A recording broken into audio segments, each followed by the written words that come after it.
Right. Okay, thank you very much, everybody, for joining. This is the first research forum of 2026. This is a really important research forum that we start kicking off with two working groups, which I'd just like to speak about, and that is the working group on Hull in the Metropolis, which I'll pass over to Aileen to speak about. I'd just like to think about that. We ha also have Beatrice from Sardinia and working in the University of Sardinia in Sardinia and Cagliari, and the idea is to set up then a working group on small islands. So this is to consider small islands as sustainable metropolises. Really exciting proposal. Anyway. I would like to just simply welcome you all, and if you are new, please put in the chat your email address because otherwise we won't be able to follow up and to send you material. I'd just like to say the idea of this research forum on the historic urban landscape, the abstracts and the activities here will form the basis of UN Habitat working papers of Heritopolis, which will be our fourth working papers edition, which will be a very important contribution for the debate on historic urban landscapes in the metropolis. Without further delay, I'm going to hand this over to Aileen, who is from Technical University in Istanbul, and she has volunteered to be the coordinator of this working group. And over to you, Aileen. Thank you very much, Mike. Um, Good afternoon, dear colleagues, Heritopolis members. It's a great pleasure to welcome you to the February 2026 Research Forum on the historic urban landscape in the Metropolis. As coordinator of the whole in the Metropolis Working Group, I'm delighted to open this first forum of the year with such an inspiring and diverse group of contributors today. Today's gathering focuses on the historic urban landscape approach, which invites us to move beyond seeing heritage as isolated monuments or historic centers. Instead, Hull encourages us to understand cities as layered cultural landscapes shaped by the interaction of natural systems, built environments, social practices, economic forces, and collective memory over time.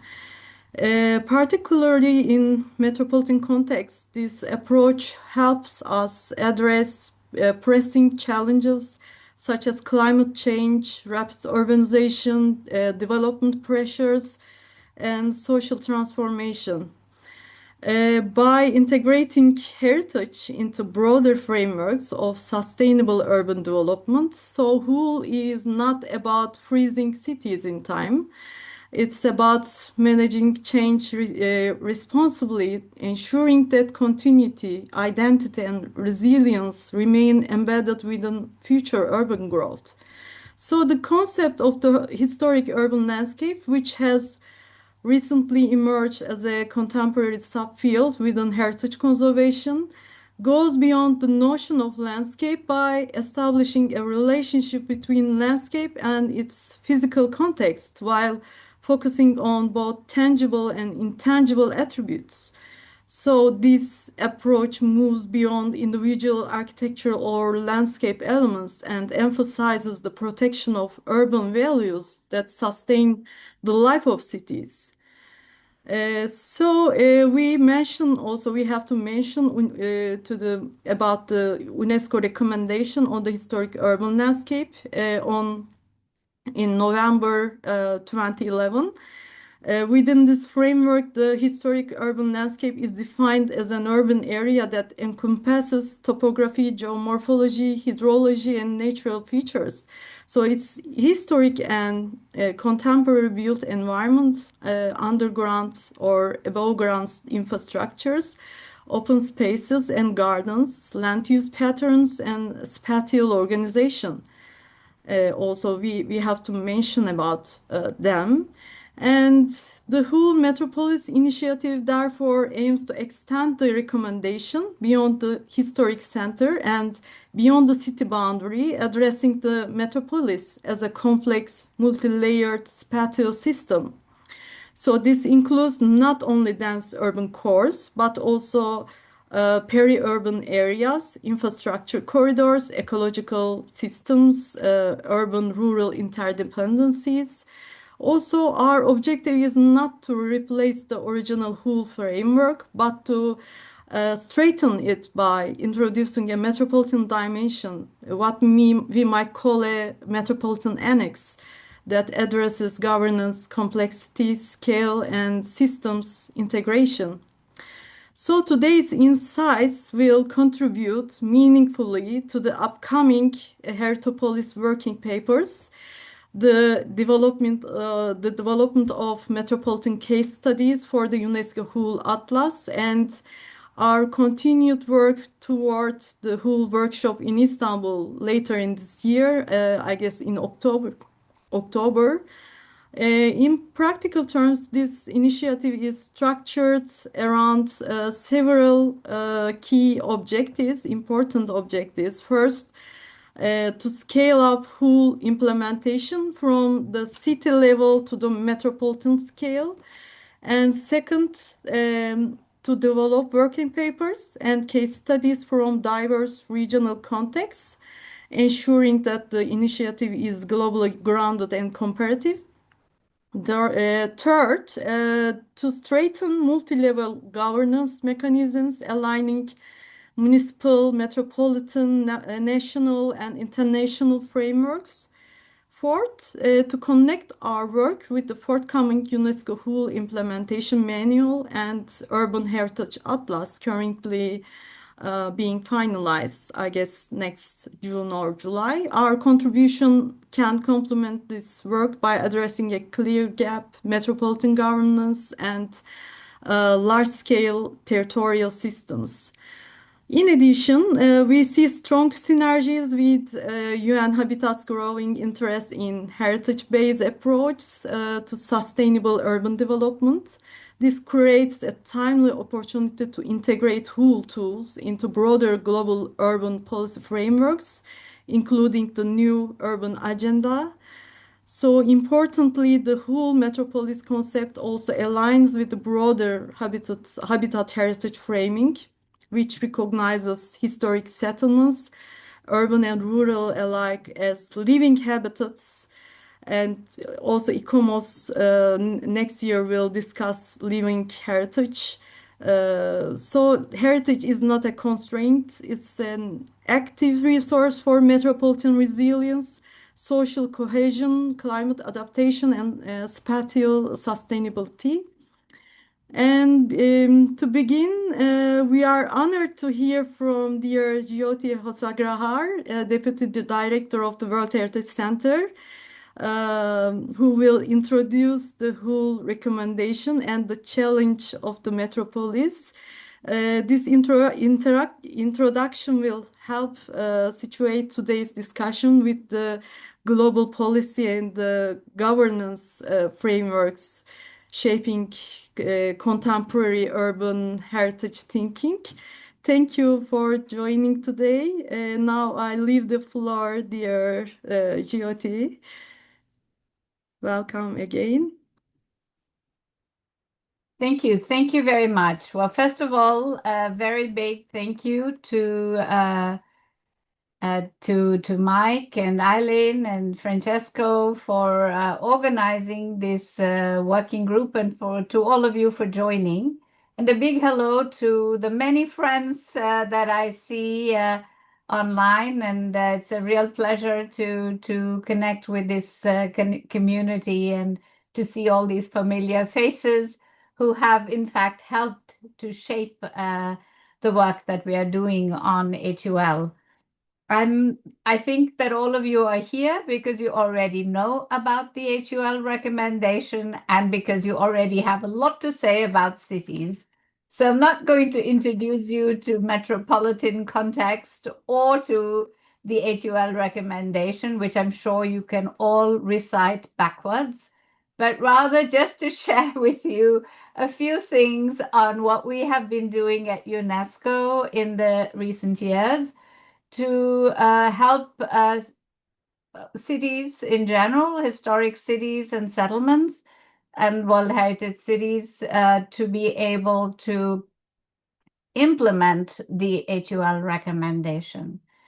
And I have to say that in this endeavor, all of you have contributed as experts, because the work we have done is not just something that any one person or consultant or otherwise has developed at UNESCO, but is the result of the outcomes of numerous huge international workshops, as well as consultations with a number of different expert groups, and in particular, of course, our advisory bodies. And I see Paula here already, and the CV has contributed to various drafts of different documents, as well as ICOMOS, IUCN, and ICROM.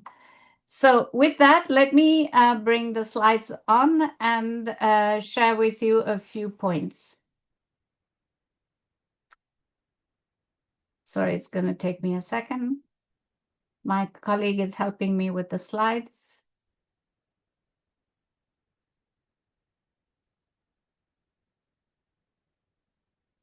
Thank you. So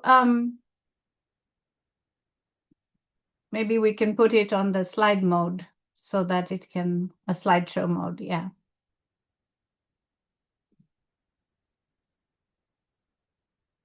Sorry, just one second.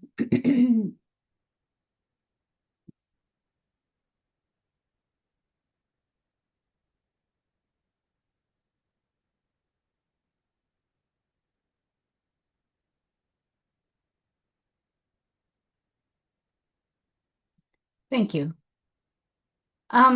So in talking about urban heritage, what I want to do is really touch on three things. Next, please. To be able to talk a little bit about what has made this really urgent in the urban context, to talk about the issues we're facing. And if you look at World Heritage, just as an example of even the most well-protected and important heritage, one of the things we see is that when you look at all the World Heritage sites, which is 1,248, World Heritage cities make up almost 28%, or rather almost a third. So it's a really significant number. And this is not even counting cultural landscapes where cities and settlements are a part of that cultural landscape. It doesn't even count the serial sites, such as the spa cities in Europe. You know, there's a number of other types that are not even counted. So if we were to count all of those, there'd be many more. But at the same time, so there's more than 360 World Heritage cities that we have identified on the World Heritage list. And this is a thematic area. It's not a thematic program of World Heritage cities, because they're not, when they're not inscribed as World Heritage cities. It's more that because they are cities and they're inscribed as this either a group of buildings or an ensemble of some sort, that they actually end up having to face all of the issues of dealing with living urban areas. At the same time, we see that when you look at the state of conservation reporting of World Heritage cities, we see that the number of World Heritage cities that are affected by the most significant sort of, you might say, threat that they often face is buildings and development, and that 60% of them are facing some kind of issue. So obviously there is a kind of a pressure on them. And this is not even looking at climate change yet. Next, please.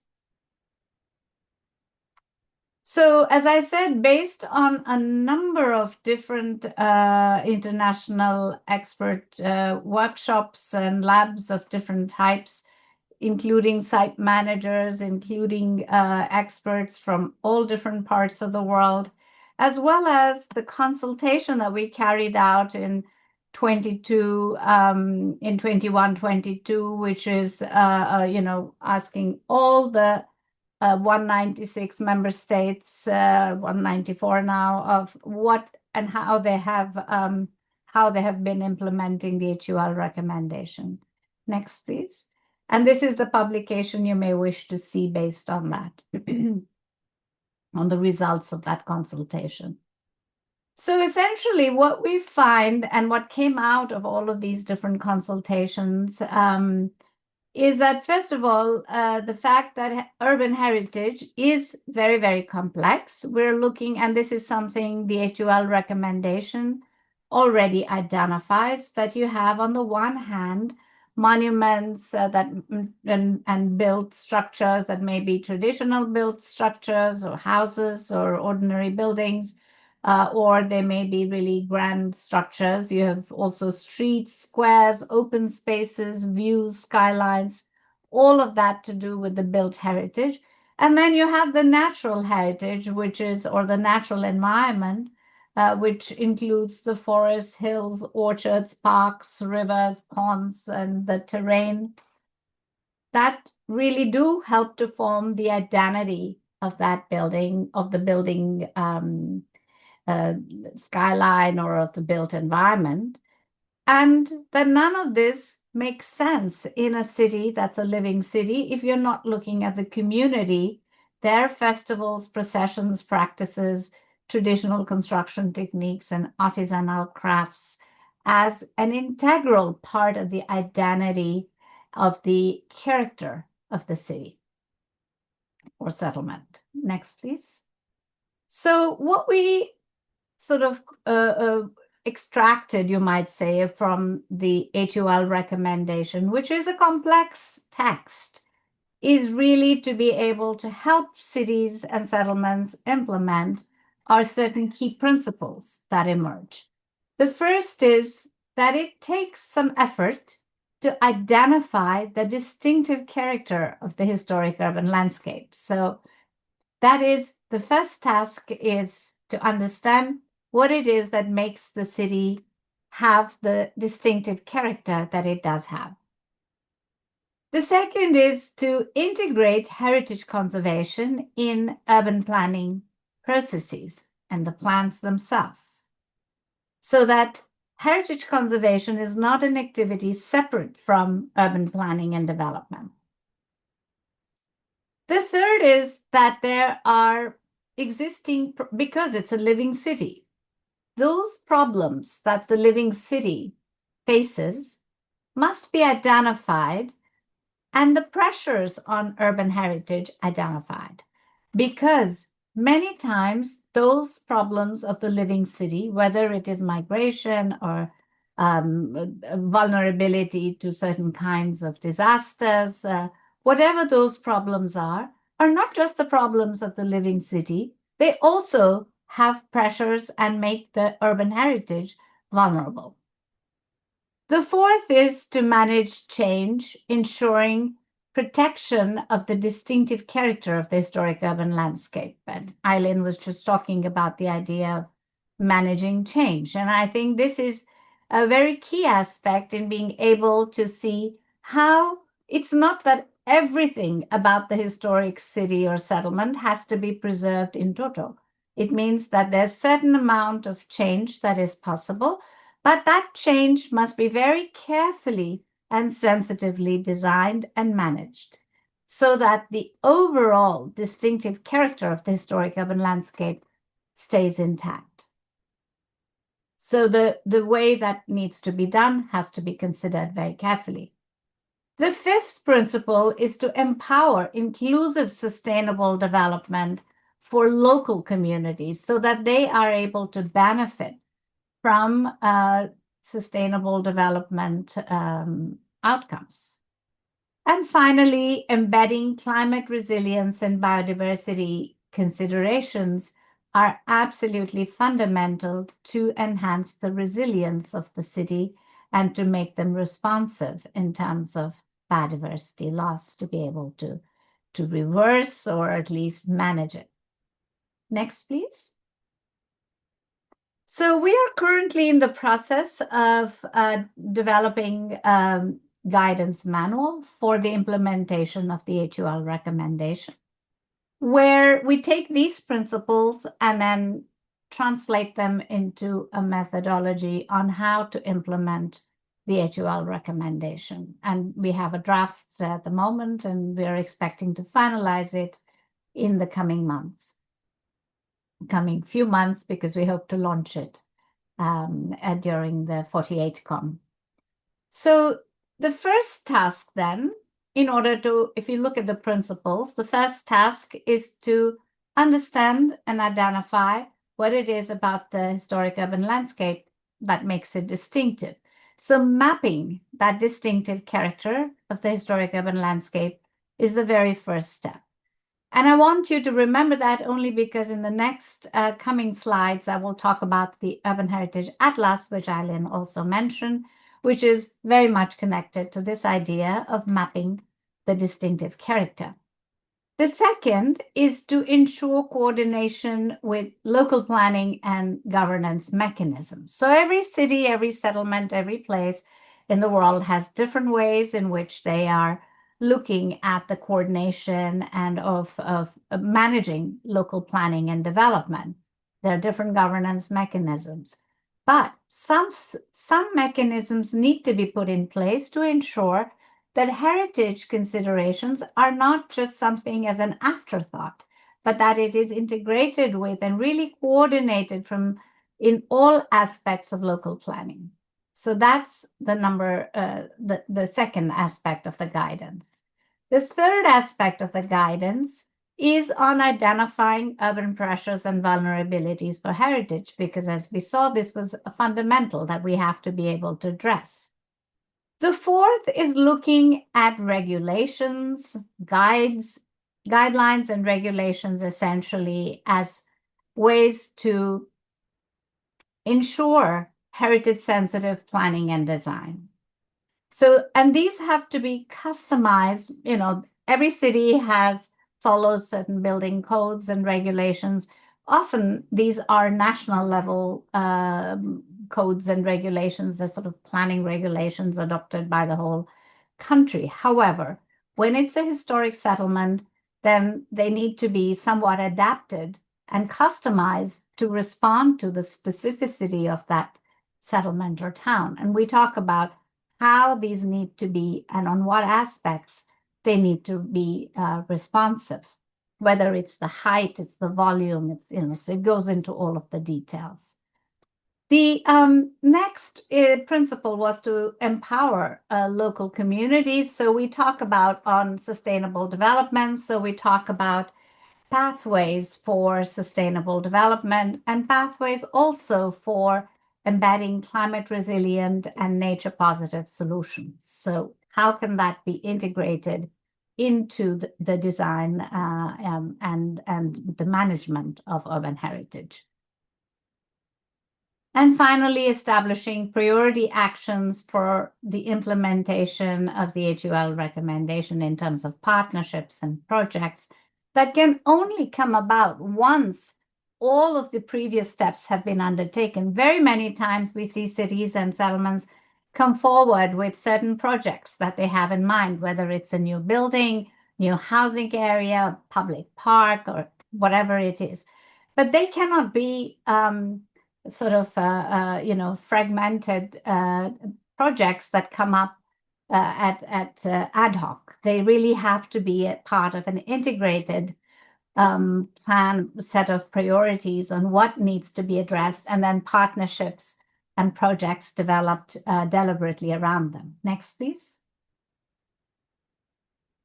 So with this, what we have also developed is a whole plethora of tools for implementing the historic urban landscape. So the guidance is a guidance and a set of tools, and the tools are embedded in or will be eventually embedded in the Urban Heritage Atlas. And I will show you next a little bit more about it. So the Urban Heritage Atlas is an atlas. It's a repository of case studies on urban heritage. It's also a tool for mapping the cultural landscape. So it's a way of being able to understand the city of cultural spaces, cultural forms, and being able to document them. So whether you are looking at, so it's a sort of a cultural mapping tool, you might say, because it's looking at the built and the tangible. And it looks at the built across three different scales, looking at the level of buildings, at the level of what we call urban elements, which are, streets, squares, public spaces, neighborhoods, and then going further out at the scale of the wider settlement. And so I think next. Jyoti, it says that things will be added soon. So we hope that this meeting will actually be give an opportunity of adding more activities. If we could also leave more also time for the presentations of the researchers afterwards, it'll be great. I'm almost through with this. Yeah. Thank you very much. So the next, so we absolutely invite you to submit case studies that are done using the Urban Heritage Atlas. Please feel free to contact us if you have any interest in preparing such case studies. And we will be more than happy to share with you the guidance on it. So we have about 10 case studies on. We have another 10 that are in process and should be up very shortly. Next, please. And the second platform that I just wanted to flag is the World Heritage Canopy platform, which is for conservation and heritage centered solutions for sustainable development. And as you can see, they are across different thematic areas. If you go into any of these thematic areas, you will see a number of case studies. We have, I think, now about 70 case studies, and we have another 40 that are in process that should be up very shortly.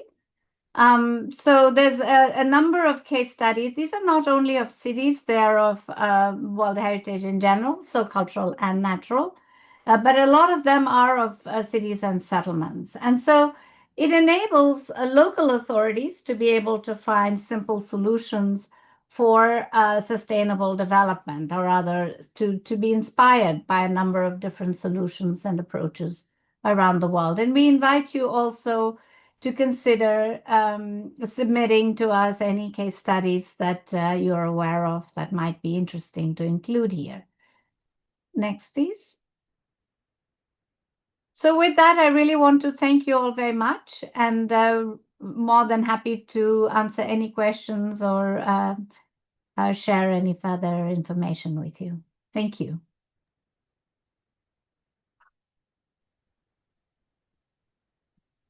Thank you. Thank you very much, dear Jyoti, for that rich and insightful presentation. Do you have any questions?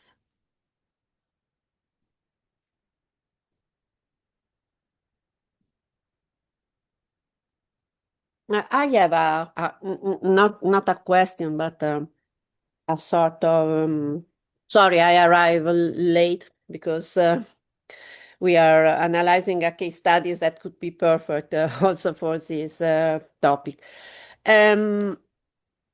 What I need in my experience, I working at the metropolitan scale since almost 20 years. If I can speak about Italy, but I can speak about Brazil or Mexico. The problem or Turkey. The problem is right now how to be able to connect the ancient historical center with the new metropolitan centrality. In some cases, Italy is a good example. We abandoned this historical center And always when we abandon a center is because there is a reason. People is not stupid. A problem of because they are not safe places, or because they are not at the scale that right now is useful for the metropolitan anthropology. So the way in which we use the city is different. So, or are totally abandoned with are a risk for the territory because they take care about the territory, or because from an economical point of view they are transformed, etc. So the scale matter. And is how to. I remember that Kevin Lynch used to speak about an alternative system. How is it possible always when you plan a new centrality, think that will be a new one, and you have to have elements that work as hinge point, that work at a different scale. But we can speak about Rome, how the different scale were connected together. Uh, Probably when in the last part of your presentation, you spoke about the different key studies, building, settlement, and you say wider dimension, something like this. In Eritopolis, I think that probably we have to go deep into the question related to the scale. The metropolitan scale, that is a connection between a bigger city, intermediate city, small city, is a new phenomena. And how to connect the historical center with new centrality is really a matter that is challenging, because we have to find new role. But at the end, we know that the heart, where the heart work, is a historical center that helps also to inform the way in which we build new centrality. So to use this heritage to form and inform new centrality, take into consideration that the behavior are totally different. So the metropolitan anthropology is different. So probably not to, in a generic way, speak about a wider scale, wider dimension. Identify the metropolitan dimension as, first of all, the dimension that allow us to merge the scale, starting from the environment, the bioregion. In the bioregion, the historical level is fundamental. And then to connect the other scale, I think that could be interesting. So if we can find the key studies that allow us to demonstrate these, so that as in the resolution of the UN Habitat regarding SDGs localization, we can demonstrate that the metropolitan dimension matter also in the taking to connecting the different centrality and putting relevance the role of the historical center could be our goal. So case studies on that dimension. But the principle for me is super important. This systematization of the different steps. Thank you. Thank you very much. Thank you. There are some other questions. Perhaps we can move on with the presentations. Then at the end of the presentations, we will have time for discussions. Yeah, let's kick off for the next presentations. Yes, following this, we will move through a series of case-based explorations that demonstrate how the whole approach operates in practice. So next, we have a presentation from Dr. Gabor Ola presenting the historic urban landscape approach and private developers, the case of Bordeaux, France. And okay, I leave the floor to Gabor. Will you share my presentation or shall I? You can share or I can share. Okay. Which one is convenient for you? I will share it. Okay. Okay. Can you see the presentation? So thank you for having me today. And special thanks to Aileen to integrate my presentation in today's session. My presentation, so I'm Gabor Ola, I'm postdoctoral researcher at the University Paris 1, Panthéon Sorbonne. And my presentation is titled, sorry, it's the last one. Okay. Sorry. Just to come back to the font. Okay, so my presentation is entitled The Historic Urban Landscape Approach and Private Developers. So it looks at the role and practices of private developers in contemporary urban heritage context and management, specifically in the implementation of HAL approach and with the concrete case study of Bordeaux, France. This paper is part of a research project called Heritage Entrepreneurs, Mechanism, Instruments, and Sustainability of Heritage Redevelopment Projects in Bordeaux and Quebec City. Our team studies how property developers operate in historic urban contexts. We examine how they interact with public authorities and other actors, how they balance heritage protection and sustainable development, and how they contribute to adaptive reuse of built historic buildings, built heritage.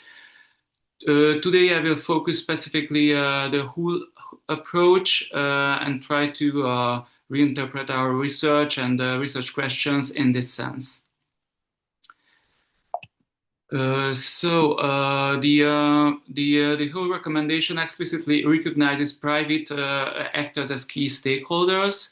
Their interventions are not anymore seen as only as a potential threats to heritage, but they appear as well as partners in managing urban transformations and managing change and integrating them in contemporary interventions. So the whole approach promotes partnerships, financial tools, and incentives for investment in historic urban areas. Although the whole recommendation recognizes private actors as key stakeholders in urban heritage management, there is still limited empirical research on how these developers are integrated in this approach in practice. So this research problem is situated at the interaction between heritage regulation and incentives, partnership models and models of collaboration, and developer strategies. It leads to the question how public-private interdependencies are reconfiguring the meanings, values, and boundaries of heritage, and how the partnership models promoted by the whole approach are developed and implemented in practice. So for this, to achieve these objectives, the research is based on qualitative interviews with developers and other stakeholders, as well as the analysis of the rehabilitation projects. So let's now briefly introduce the context. Bordeaux is a regional city in southwestern France. It's the capital of the Nouvelle-Aquitaine region and the Gironde county, and of course the capital of this famous wine region. The city itself is the 9th largest city by population in France.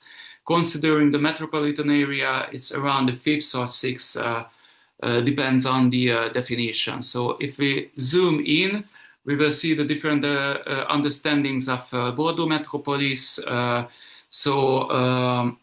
First, the functional metropolis, which based on daily commuting, extends to the Atlantic Ocean. The morphological one, which already exceeded the 1 million inhabitants, which represent the continuous built-up area. And there is a political metropolis called Bordeaux Metropole. Is an intermunicipal authority which has existed since the 60s. If we zoom further, we will reach the Bordeaux World Heritage Site called Bordeaux Port of the Moon, listed in 2007. The name comes from the crescent shape of the Garonne River, dating back to the Middle Ages. And this inscription is coincided with the development of the whole approach as well. It is one of the largest urban World Heritage sites, covering about 40% of the city itself. The buffer zone extends the administrative limits of the city. The site includes a large number of monuments and one of the largest ensembles of the 18th century architecture, but it also includes the 19th century workers' housing, which shaped the urban landscape largely. And the urban plan shows successive layers of urbanization. And after the Second World War, during the period called Trente Glorieuses, there was the urban growth moved to the peri-urban areas, while the city center ran down.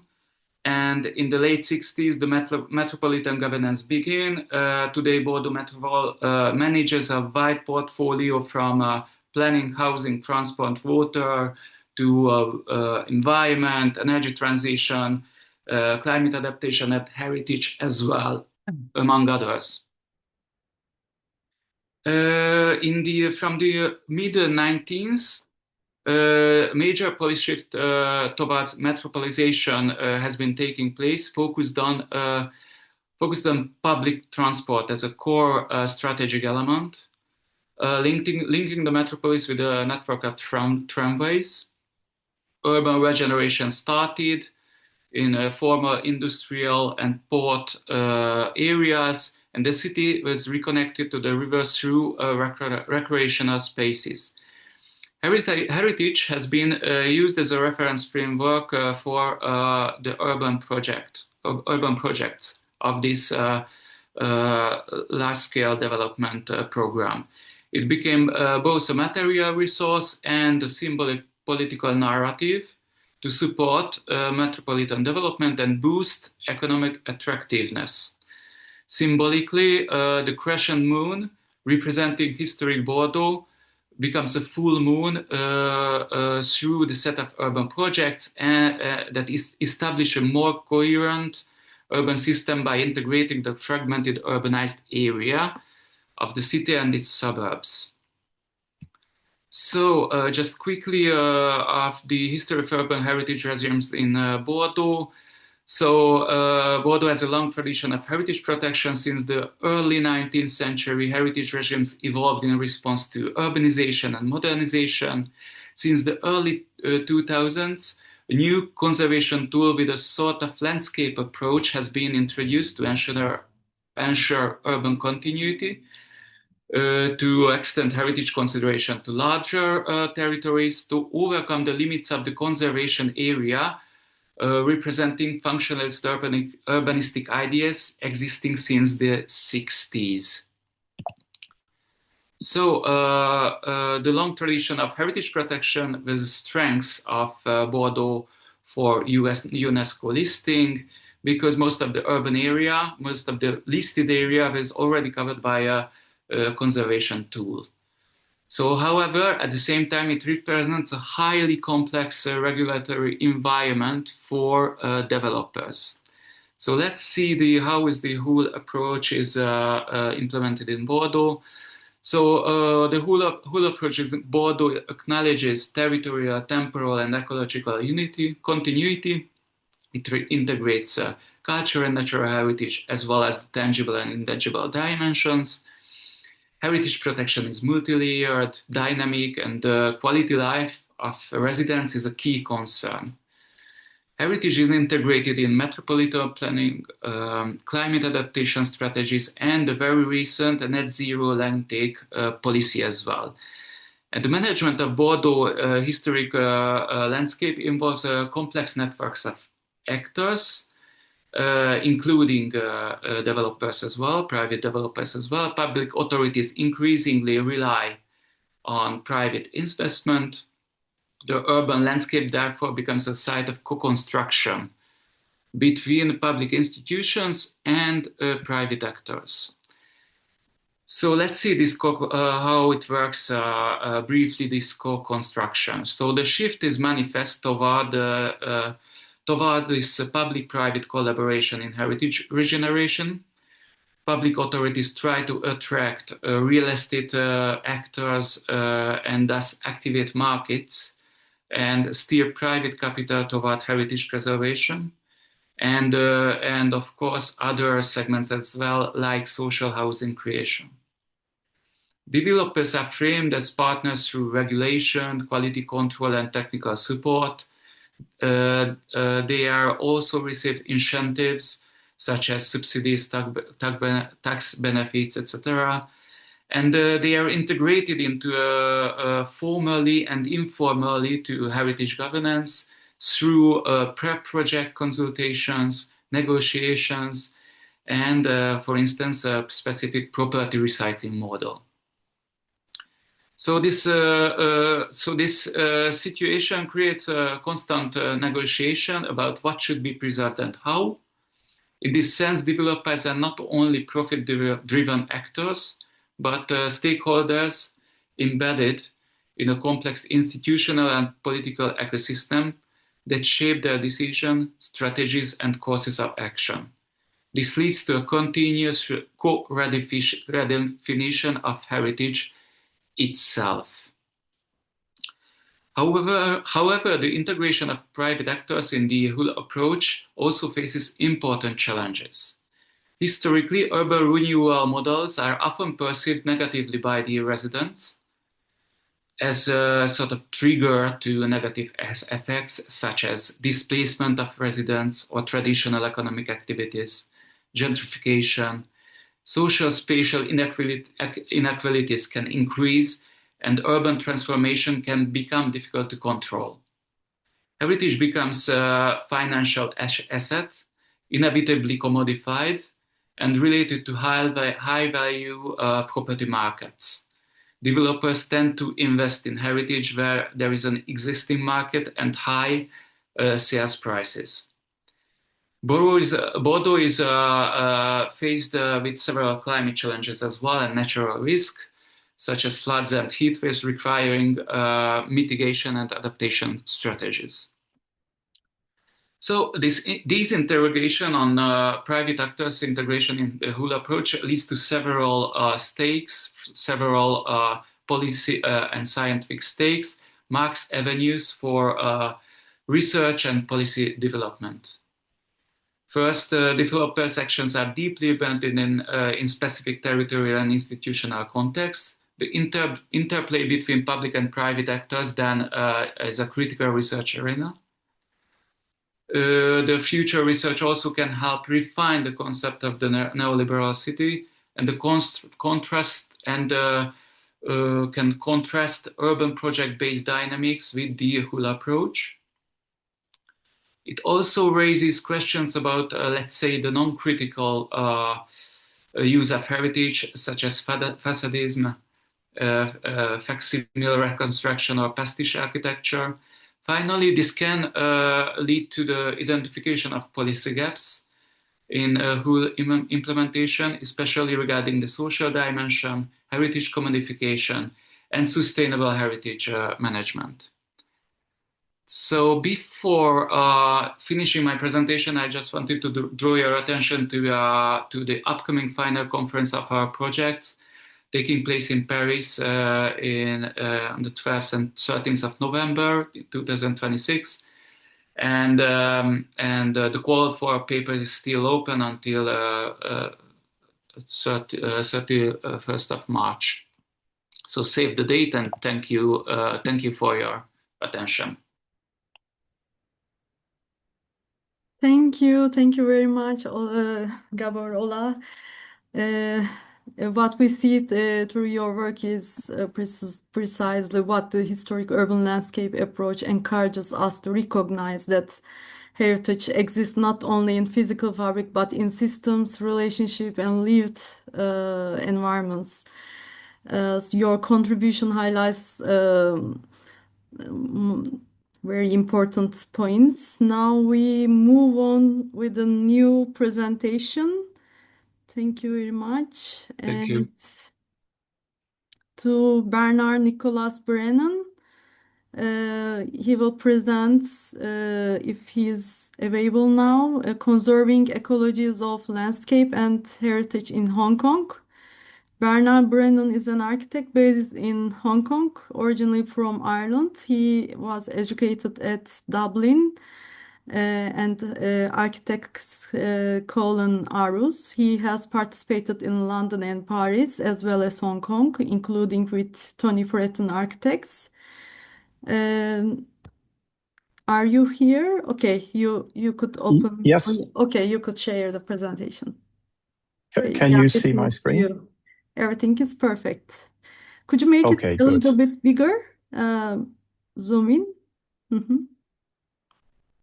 Okay. Like this? Yes, perfect. Okay, thank you, Alan, for the introduction. Yes, so I'm sharing some research that I'm just at the very beginning of right now. So please be patient. I'm just starting a doctorate related to urban heritage conservation in Hong Kong. And this is building on some work I've been doing in recent years, teaching some courses at the University of Hong Kong on urban and landscape heritage. So to introduce you a bit to the metropolitan context of Hong Kong, of course, it is located in South China, adjacent to the Greater Bay Area, this enormous urban conurbation. And then the topography of Hong Kong itself, the old city established by the British colony is located to the north side of Hong Kong Island and on Kowloon Peninsula. And then the territory beyond that is largely mountainous and undeveloped, with a kind of peri-urban hinterland to the north. And then beyond the river separating the border to China, there is Shenzhen, this new megacity, which has appeared in the last few decades. So the context of heritage conservation in Hong Kong, unlike Bordeaux or other places in Europe and the West, it's quite recent. Heritage legislation was passed here in the 1970s for the first time. And in the initial decades of the heritage regime, it focused mainly on monuments, colonial monuments, and Chinese monumental buildings. This changed at the turn of the century with an increasing awareness in Hong Kong about identity, often connected to heritage. And there were some civil unrest connected to heritage sites which were being developed, which were kind of prominent cases in the city during those years. And these motivated the government to create new schemes to expand the remit of heritage conservation. Which in Hong Kong, due to the political economy of land here, heritage conservation projects are most often initiated by the government.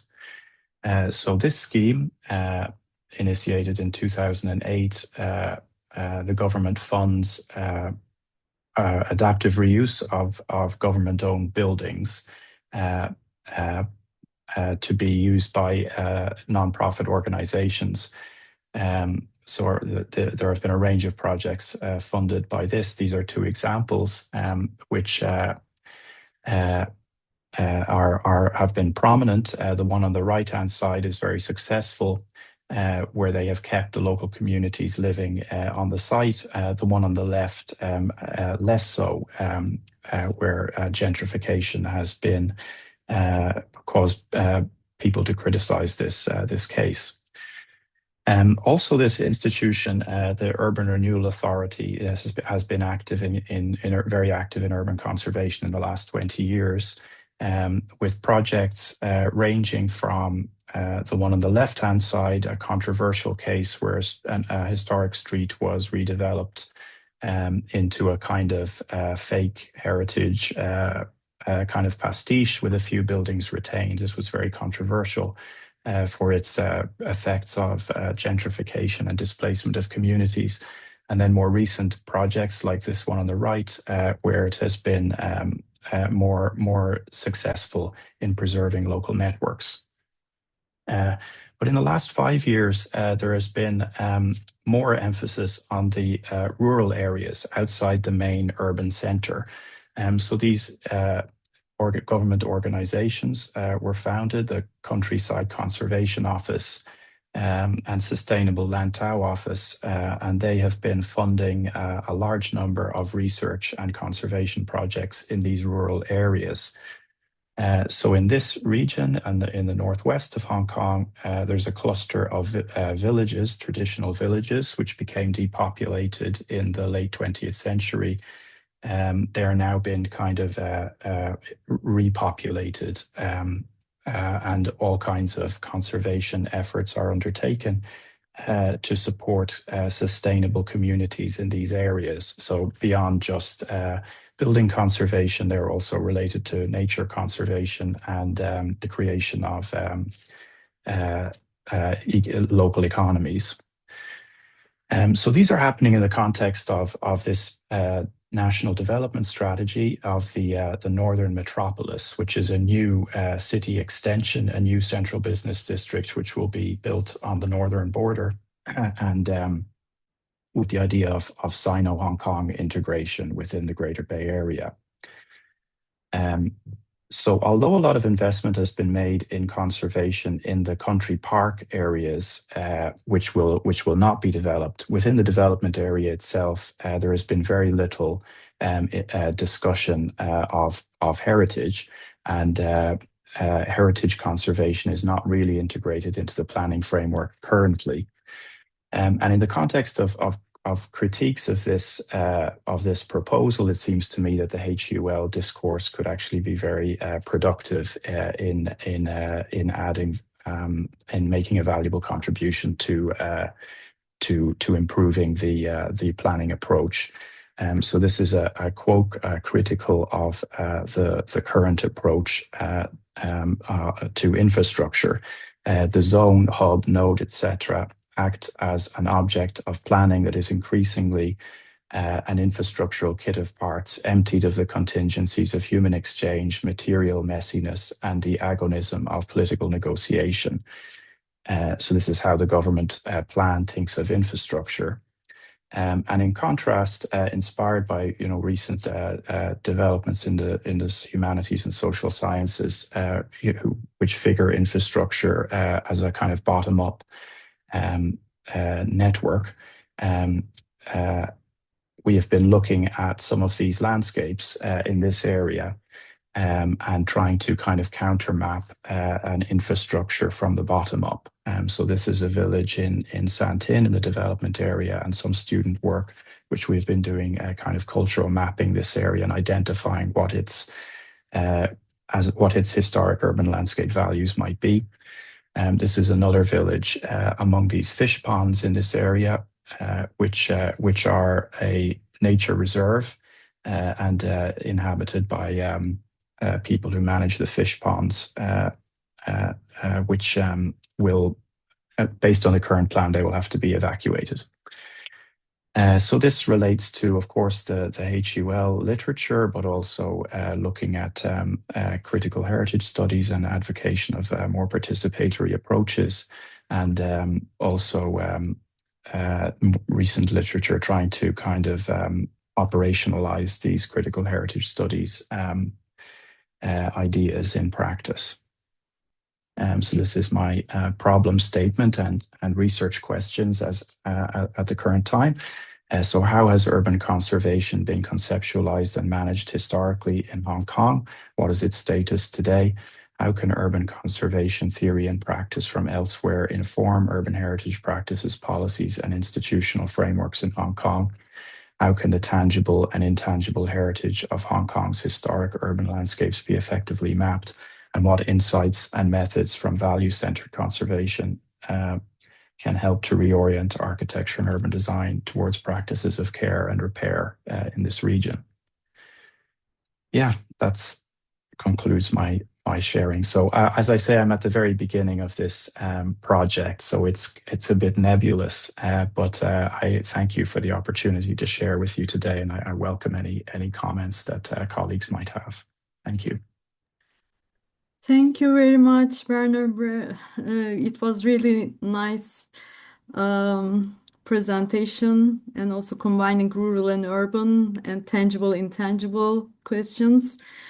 We will have questions at the end of the all presentations. So we move with Charlene Jodarmanin with the title of the impact of changing values on the management of Malta's built heritage. Now we move to Malta from Hong Kong. Let me give small information. She is a conservation architect and civil engineer in Malta, specialization in restoration and preservation of heritage buildings. She has professional experience with an architecture practice, focusing on built heritage through her work on major heritage projects in Malta. Okay, I'll leave the floor to Charlene. Thank you. Thank you very much for the introduction and thank you for having me. In the spirit of time, I'll just delve right into it. I'm presenting part of my doctoral study. I too am still in the ongoing process. I'm in my second year from 6, since I'm reading for it in part-time. So there's a long way to go, but I'm presenting what I have so far. Before starting, I just wanted to introduce the context. Malta, perhaps you've seen it as a dot on your map, an island in the Mediterranean, comprising of 2 main islands, Malta and Gozo. It is one of the smallest and most heavily built states in the European Union and the EU, with one of the highest population densities. Malta has witnessed over 8 millennia of human activity, with several cultures settling on the island, each leaving their mark in different forms of construction, which today makes up the built heritage of Malta. Malta moved from a British colony to independence in 1964 to being part of the EU in 2004, so quite recent. Malta's colonial past is still present, with neo-colonialist practices in the governance of the island. This is mirrored in the Maltese relationship with authority and policy, renowned to have a culture of resistance. Cultural attitudes in Malta are unique, very much rooted in its southern Mediterranean location. The development of policy and governance are also quite recent in the built environment, most of these developments commencing in the 90s. The last 2 decades have seen exponential construction production growth, with a quadrupling in construction output from 2000 to 2021. This has seemingly been driven by demands for more residential housing, for what has been described as an unprecedented increase in population of almost 25% in the last decade. So it's about 100,000 people in the last 10 years, added on to 500,000 population. A significant number of buildings in Malta, around 80,000, are still vacant or only seasonally used. Latest reports have quoted that the stock of new residential properties have exceeded the demand, questioning whether this overdevelopment is really related to the need for residential housing or whether the significant pressures of construction development is actually related to other factors. The surge in construction has inevitably had an effect on the built heritage of Malta and surrounding historic urban context, the island boasting 3 UNESCO World Heritage Sites and numerous urban conservation areas, all within the compact area of 316 kilometers squared. This has led to various construction activities being carried out in close proximity to heritage buildings, consequentially resulting in the physical loss of historic fabric or surrounding loss of high-value context. This is evident throughout the approval of demolition of historical properties for the construction of apartment blocks, settling for the retention of elements such as niches or facades in some attempt to retain some sort of value, although completely destroying the context and dwarfing the heritage structures. Current regulations and policies were not adequate to manage the exponential increase in construction. These tend to ignore the high density of heritage on the islands.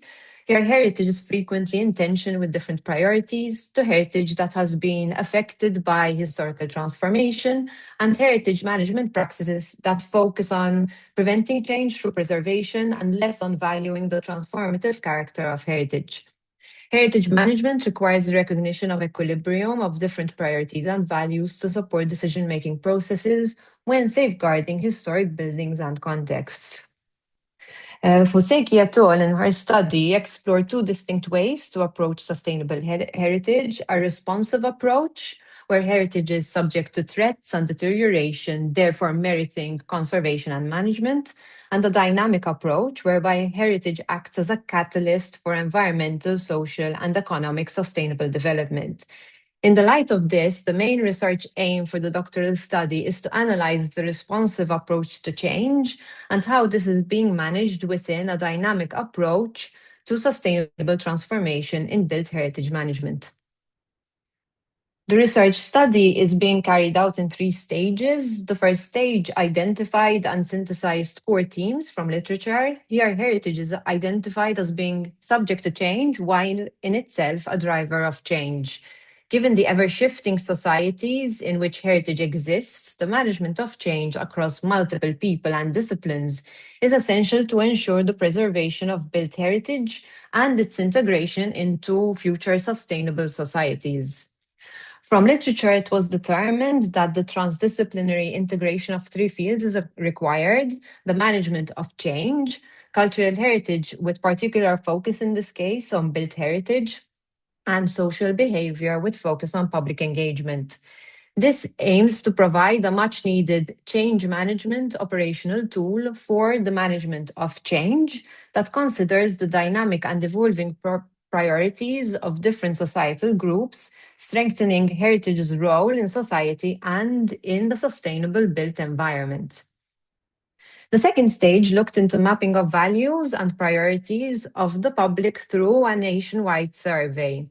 The responses were subject to statistical analysis, where 6 main priorities were identified and ranked according to what the public prioritized. And what we saw was that spatial well-being was the primary value that the society at the time is considering, followed by urban sustainability and safeguarding the natural environment. The second set would be prosperity, sustainable living standards, and economic and social development. Statistical analysis also showed that all these factors could actually be combined together in one main theme, which we termed resilient and sustainable urban transformation. Interestingly, regression analysis also showed us that gender and tenure of current residents actually had an effect on the choice of value. London's views on whether specific monuments should be protected was also examined. Sharing some of many results, we found that age affects heritage attitudes. Older cohorts value preservation more strongly, possibly due to lived experiences and cultural attachment. Younger cohorts show more divided opinions, reflecting different priorities, weaker connection to monuments, and possible detachment. Views that were found to vary across gender, however, did not show the same variation with age, which suggests that the divergence in these sites is less about generational shifts and more about different gender interpretations of heritage, reinforcing the idea that values attributed to heritage are possibly socially constructed. Females tend to support preservation of more symbolic and communal sites and may value heritage as a connector, while males filter heritage through the notions of views and practicality. Lower educational levels show stronger attachment towards the protection of these monuments, while higher education levels show a more negative disposition, being more critical and selective in defining what deserves protection. This places the expert-driven heritage conservation into question, highlighting how professional bans may in fact be more selective, marginalizing significant cultural voices. In terms of perception of benefits of heritage protection, again sharing some of the results, we saw that significant associations occurred with age, where older respondents linked heritage protection to collective flourishing, community, and cultural continuity, while younger groups were more selective, possibly reflecting developmental priorities or weaker emotional ties to specific sites. Higher education levels also linked heritage benefits to cultural diversity and sense of identity, highlighting the role of cultural literacy and formal learning in fostering a deeper understanding of heritage beyond its physical form. So do the public's diverging values and changing priorities infiltrate into Malta's current heritage governance structure?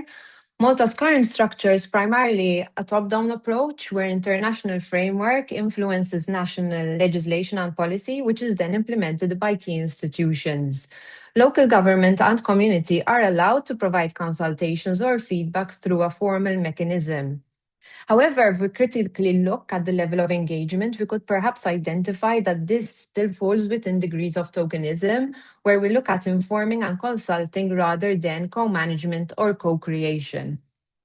So an integrated governance approach is what we're looking towards as we develop an implementation framework to facilitate public engagement in decision-making processes, which is crucial to ensure that shifts in societal objectives and value systems inform policy for sustainable heritage management. The study will now progress into a third stage where data is collected on the priorities and values being currently held by government, planning authority, heritage authorities, environment NGOs, and other stakeholders, such as heritage building users, with the aim to promote an integrated governance that aligns heritage planning and environmental agencies with the public's priorities and values. And allow me to conclude with a quote from the Architecture Review in 1969, so more than 40 years ago, which says, Malta is increasingly therefore the focus of cultural attention, and the next few years will tell whether this attention takes the form of admiration for the way the island has adapted itself and its inheritance to changing times, or despair at the way it has allowed the values illustrated by its treasures of the past to be disregarded in the present. Thank you very much for your attention. Thank you very much, Charlene. Okay, now we move to the next presentation. Katerina Christoforaki. She will present historical hidden flows regaining Athenian water pathway. She is an architect engineer with a master's degree on urban and regional planning and PhD on urban and regional planning too. And also, in the past years, she has worked as a teaching associate at the University of Thessaly, the University of West Attica, the School of Architecture of the University of Ionia, and the School of Architecture of the National Technical University of Athens. Now we are listening to you, Katerina. Yes, hello. Hi. Okay. I'm just now trying to share my screen. Just bear with me for a moment. Because my connection is not that stable and I'm really trying to make this work. While trying, I'd like to say that the last presentation was very interesting and thank you, Charlene, for that. I really enjoyed it.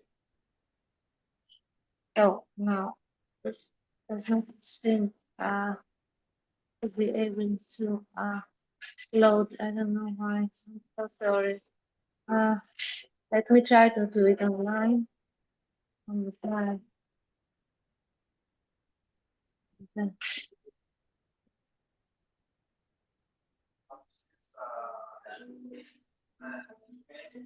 No, no, I don't. I can't seem to be able to share my PowerPoint. It's not being loaded. I don't know why.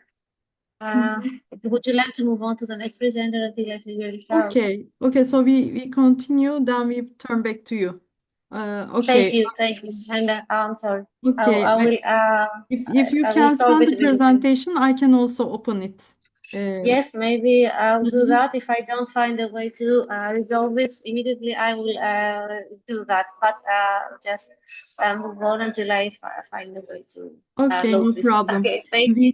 We can go to other presentation. Laura Belage, a participatory workshop for implementing the historic urban landscape approach in Pampulha, Brazil. And she's an architect and urban planner. She has a specialization in the environment and in urban and architectural revitalization. She has a master's degree in the built environment and sustainable heritage and a PhD in architecture and urban planning. She has been working at the Cultural Heritage Directorate in Belo Horizonte since 2012, and she is a member of ICOMOS Brazil and the national and international cultural landscape committees. Now we are listening to you, Laura.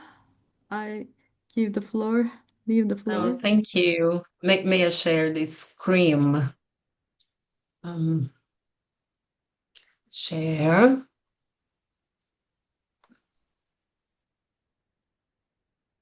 Okay.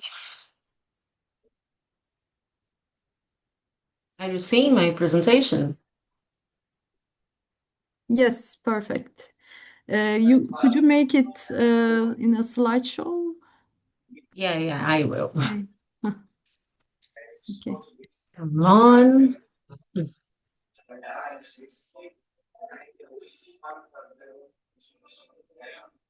Oh my God. I just need to take off this thing up here. Exhibition.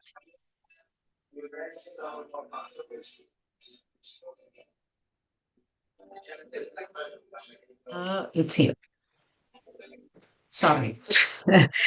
So I'm going to talk about a participatory workshop that we did in Belo Horizonte in 2023 in September. So this is the localization, Brazil, Minas Gerais, the state, and Belo Horizonte. Here is the city center, and here is Pampulha. Who doesn't know Belo Horizonte? Unfortunately, I have a bad news. Belo Horizonte is the place when Brazil lost to 7-1 against Germany in the Football World Cup in 2014 in Brazil. But it's a nice city. Anyway, well, the area where is Pampulha now was inhabited before Belo Horizonte, actually. Belo Horizonte was a planned city. It was constructed in the very final of the 19th century in 1897 as a symbol of modernity. And Pampulha replicated what happened in Belo Horizonte, gentrification in the place. This is the designed area of Belo Horizonte that was designed for 200,000 people. Nowadays we have 2.5 million people. Only in Pampulha region we have 350,000 persons, approximately. This is the designed part, and now the municipality of Belo Horizonte is in this size. Pampulha was about 13 kilometers from the city center. So in 1938 was inaugurated a dam in this area here. This is the Pampulha Lake to supply the city, and it impounded about 11 streams. One of them, and most important, was Pampulha's stream that once ran inside the farm with the same name. So some farms in this area, the dwellers was dislocated to create this dam.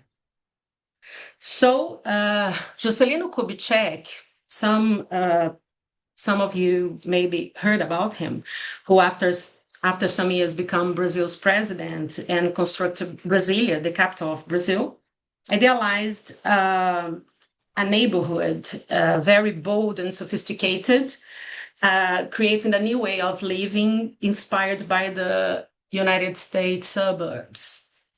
He constructed the avenue that linked the city center to Pampulha's region and invited Oscar Niemeyer, who have worked with Le Corbusier in Rio de Janeiro, to create this landscape in the area. So the area was created to be for leisure and for a more sophisticated population.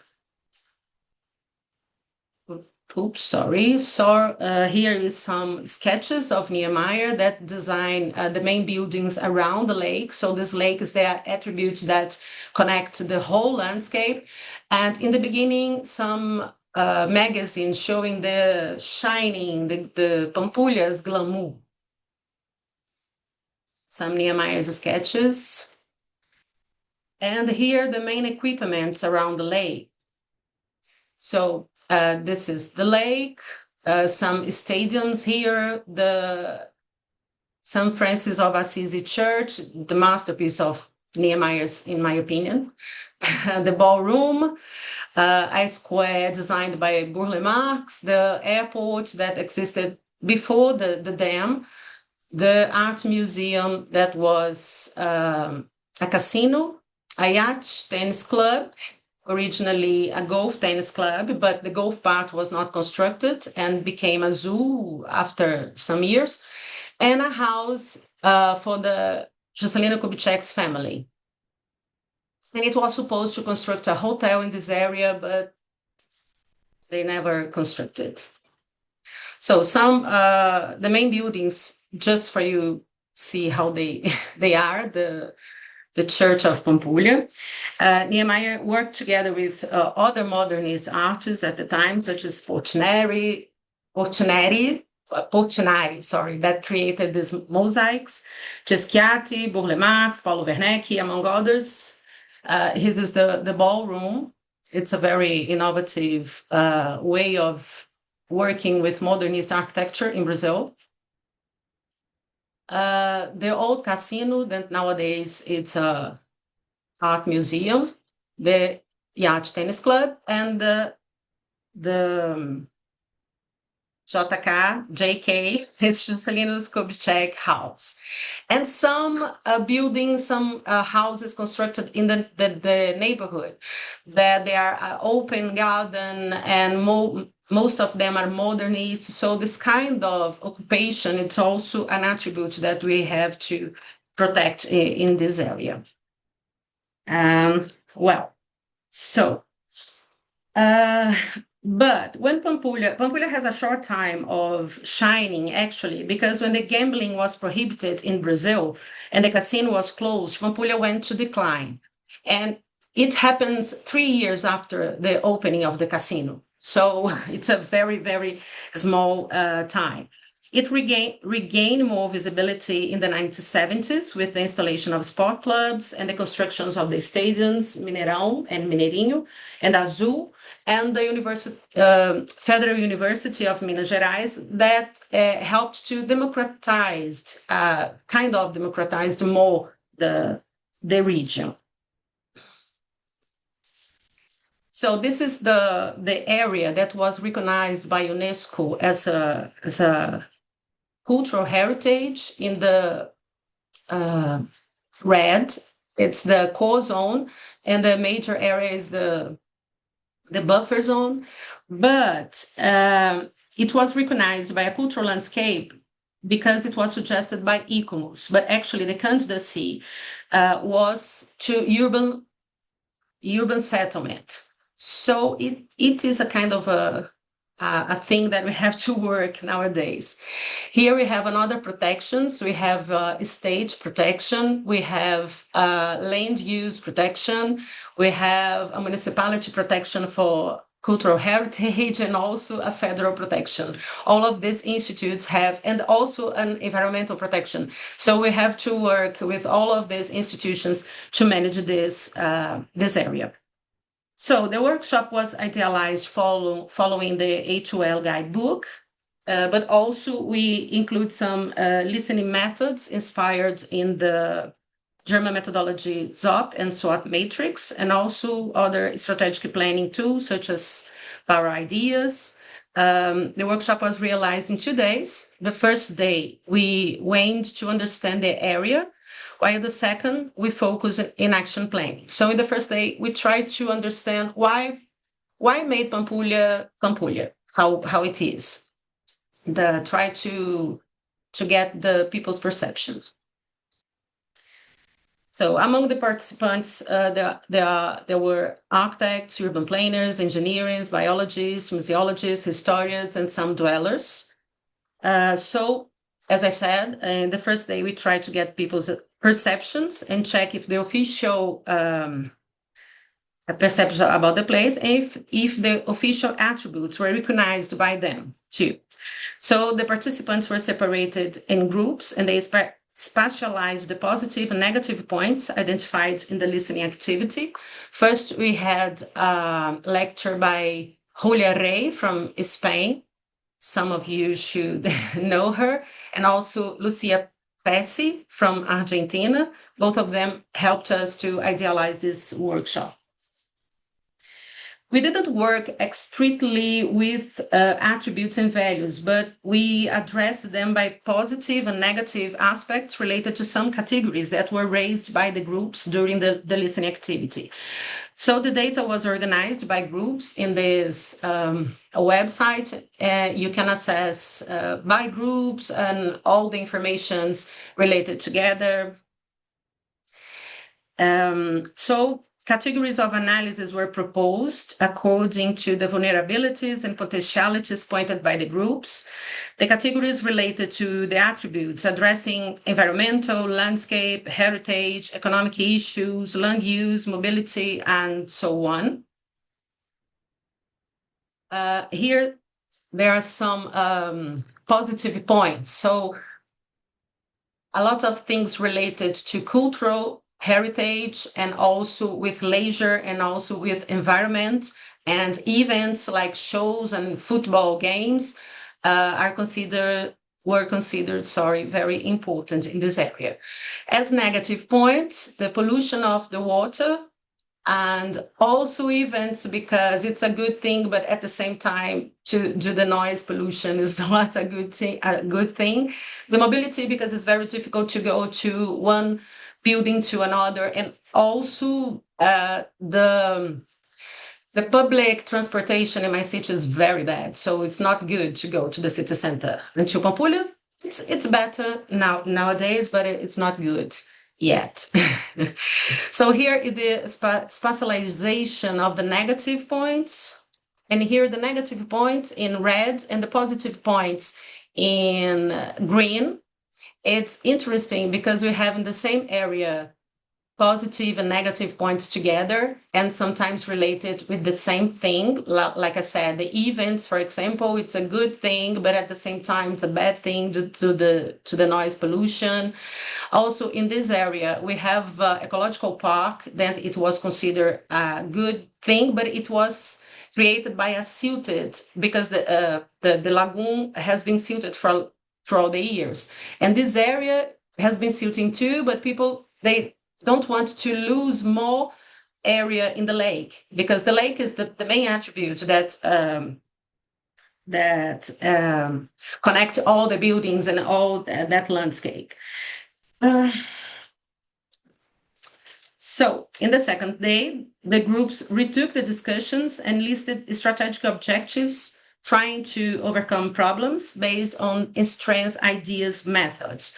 So we have some examples. Pampulha more a democratic place, or Pampulha as a live territory for every live ways. And because as Pampulha created a gentrification in the time of its construction, there are a kind of an old Pampulha and a new Pampulha, kind of a poor cousin and a rich cousin, and it existed still nowadays. So we've been trying to connect those two Pampulhas because the history is very connected.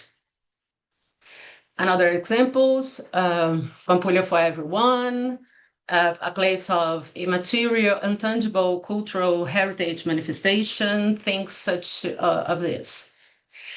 Here is some data that we organized in the same website, and you can cross informations about the groups.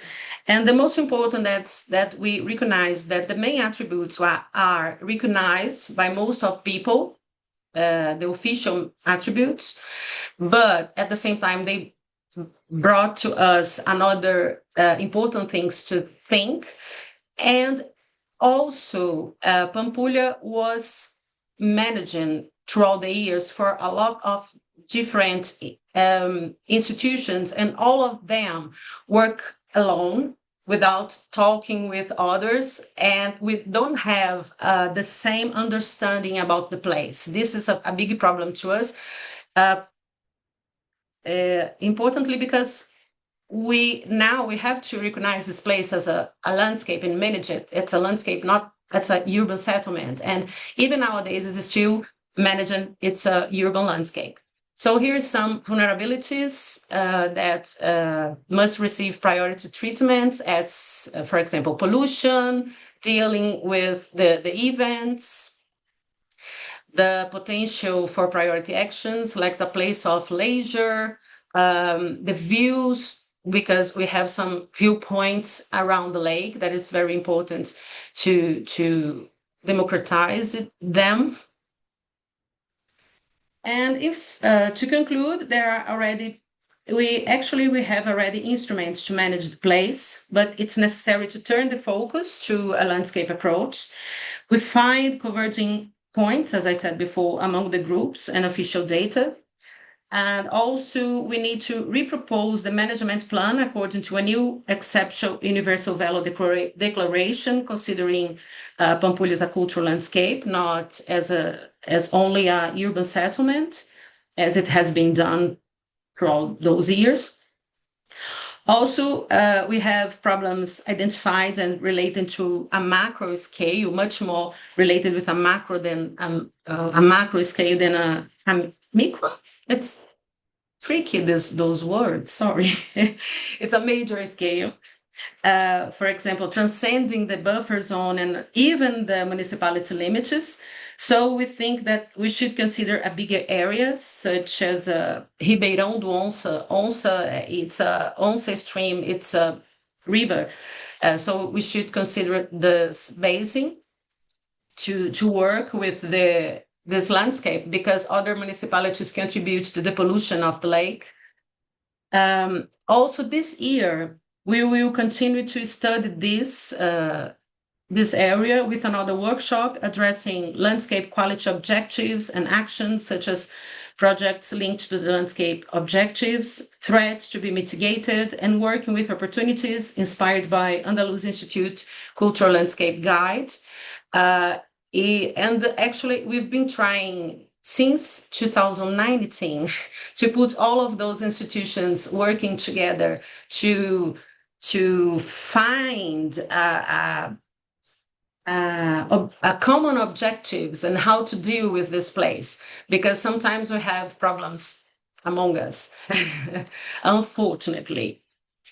And so we have some challenges in a micro, it's a small scale, like also align all the interests involved in Pampulha. So the micro issues are densifying without losing the modernist characteristics of the country houses, because this way of living is not sustainable in the area anymore. So we have a lot of big houses empty with no use or other things. So we have how to maintain this characteristic and also allow to densify more the area.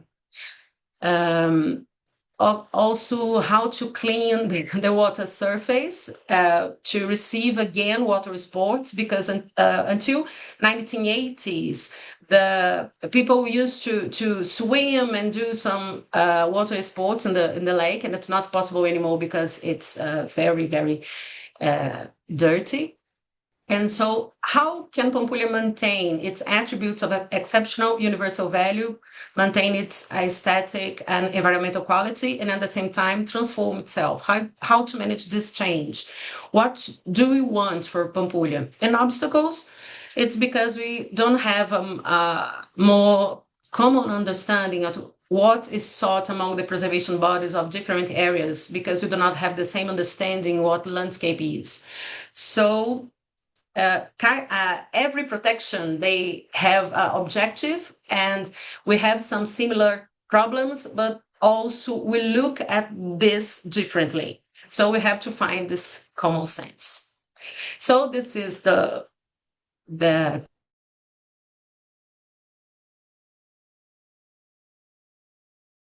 that's it. Thank you very much. Sorry if I was so quick. Thank you very much, Laura. Now we have few minutes, so we move to other presentation. Now I will share the presentation. Okay. Hi. I Okay. think I got it. I solved it. Yes. You thought. Okay, perfect. I'll Yes. leave Sorry you. for earlier. Again, I'm sorry for this inconvenience. It's I don't know. It's a bit heavy, this file, so I now managed to share it with you. Hello, I'm Katerina. Thank you for the earlier introduction. I'm going to talk about Athens and the historical hidden flows, and I like that it's a bit connected to the presentation that came before mine. So you can all see my screen, right? Yes, perfect. Yes, okay. So, oh, sorry. I don't know. No, it's stuck again. I'm sorry. So would you be kind enough to share your file? Because it's not working, Okay, I not can going share. forward.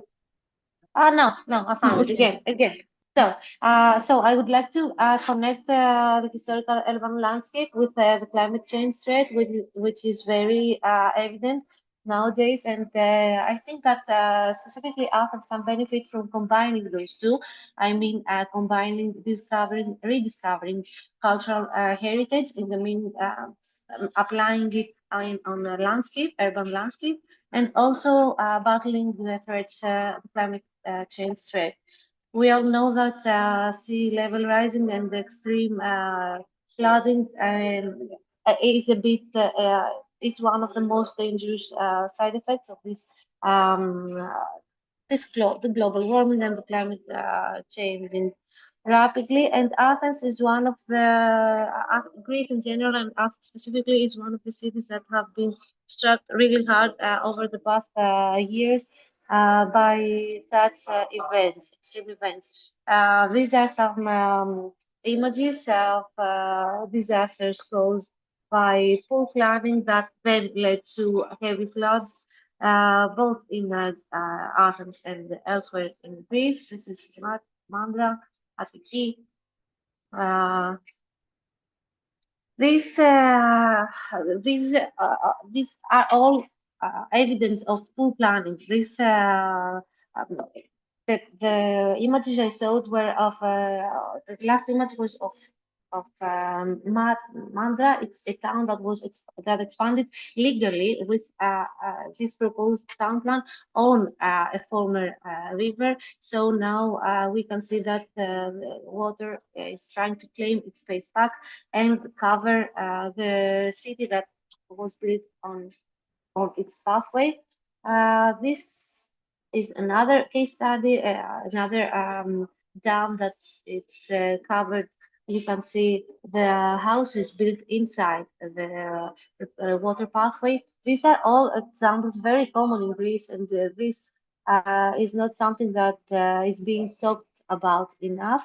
But lately, due to these extreme events, it's something that we need to address and very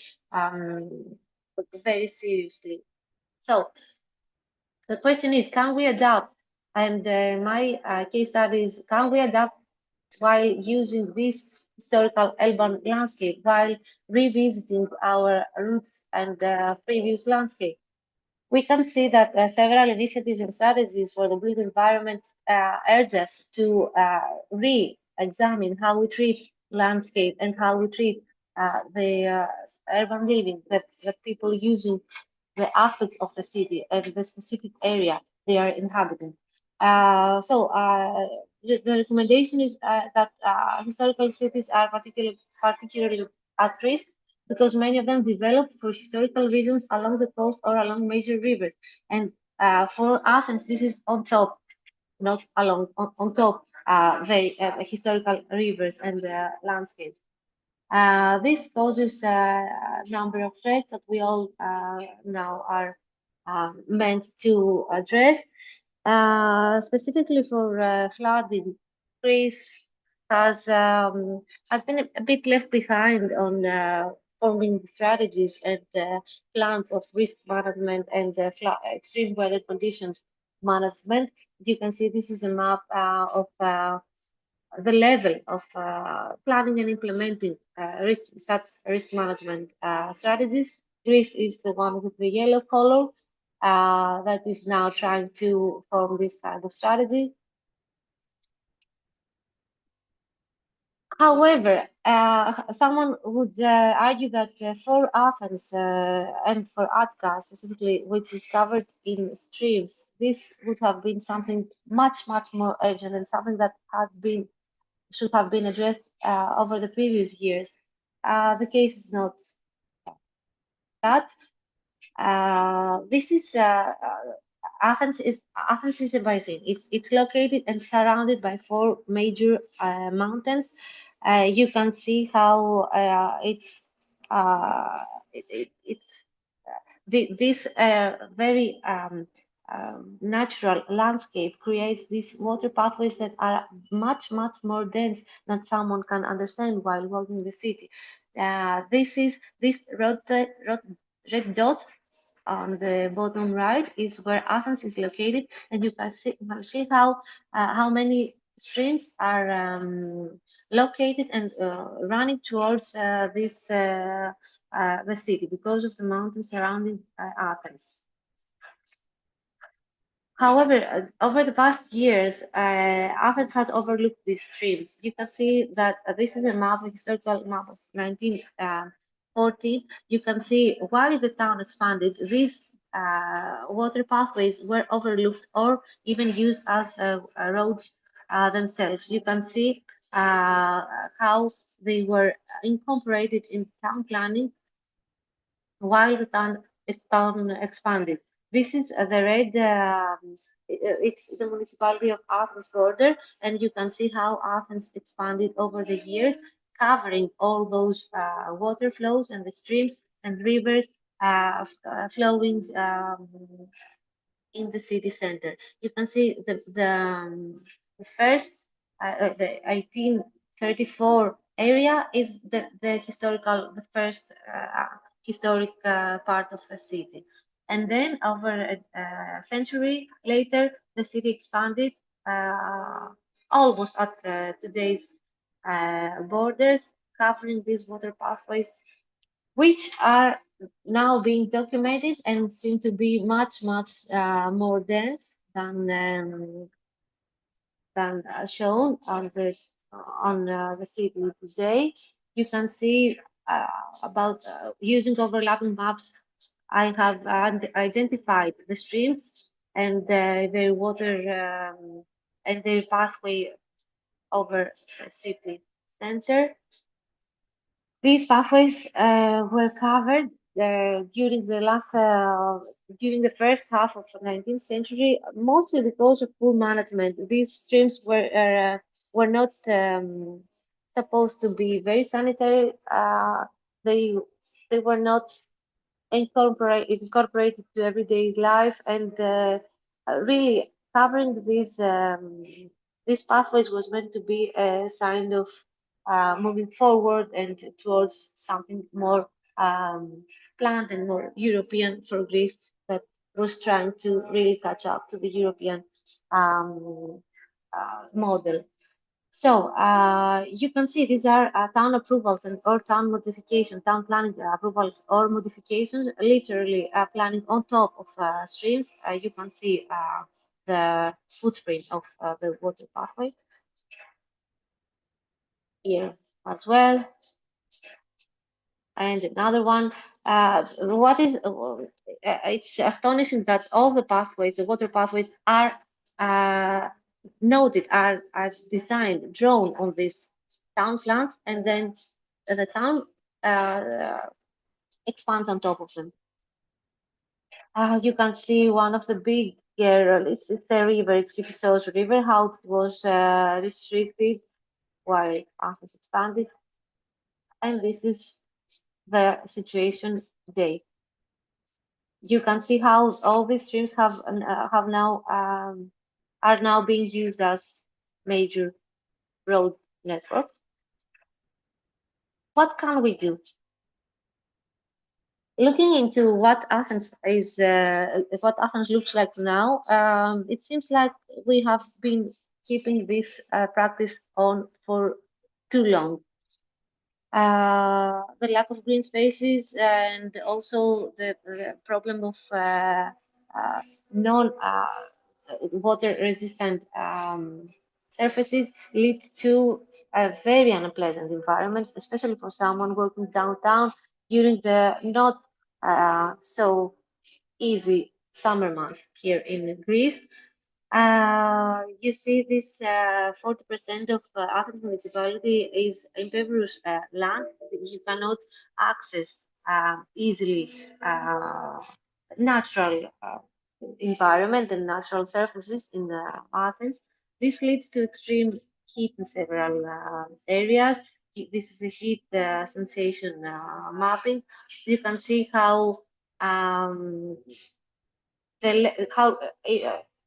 the lack of green spaces really shows on this map. Trying to benefit from this past landscaping of Athens, we have tried to overlap these two realities. The water pathways seem to actually can connect these green spaces and also create a network of green spaces and blue corridors, green and blue corridors, if needed. You can see this mapping, this documentation of green spaces was done in 2010. If, in my opinion, it's a bit optimistic. To be fair, these really small green dots are not actually capable of providing lower temperatures or pleasant environments.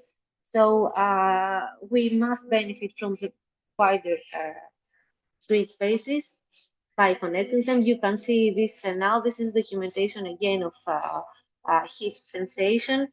Uh, what we see from this overlap is that the water pathways can benefit Athens. You can see how it can, how these water pathways go exactly where the problem is. You know, where the heat sensation is very high.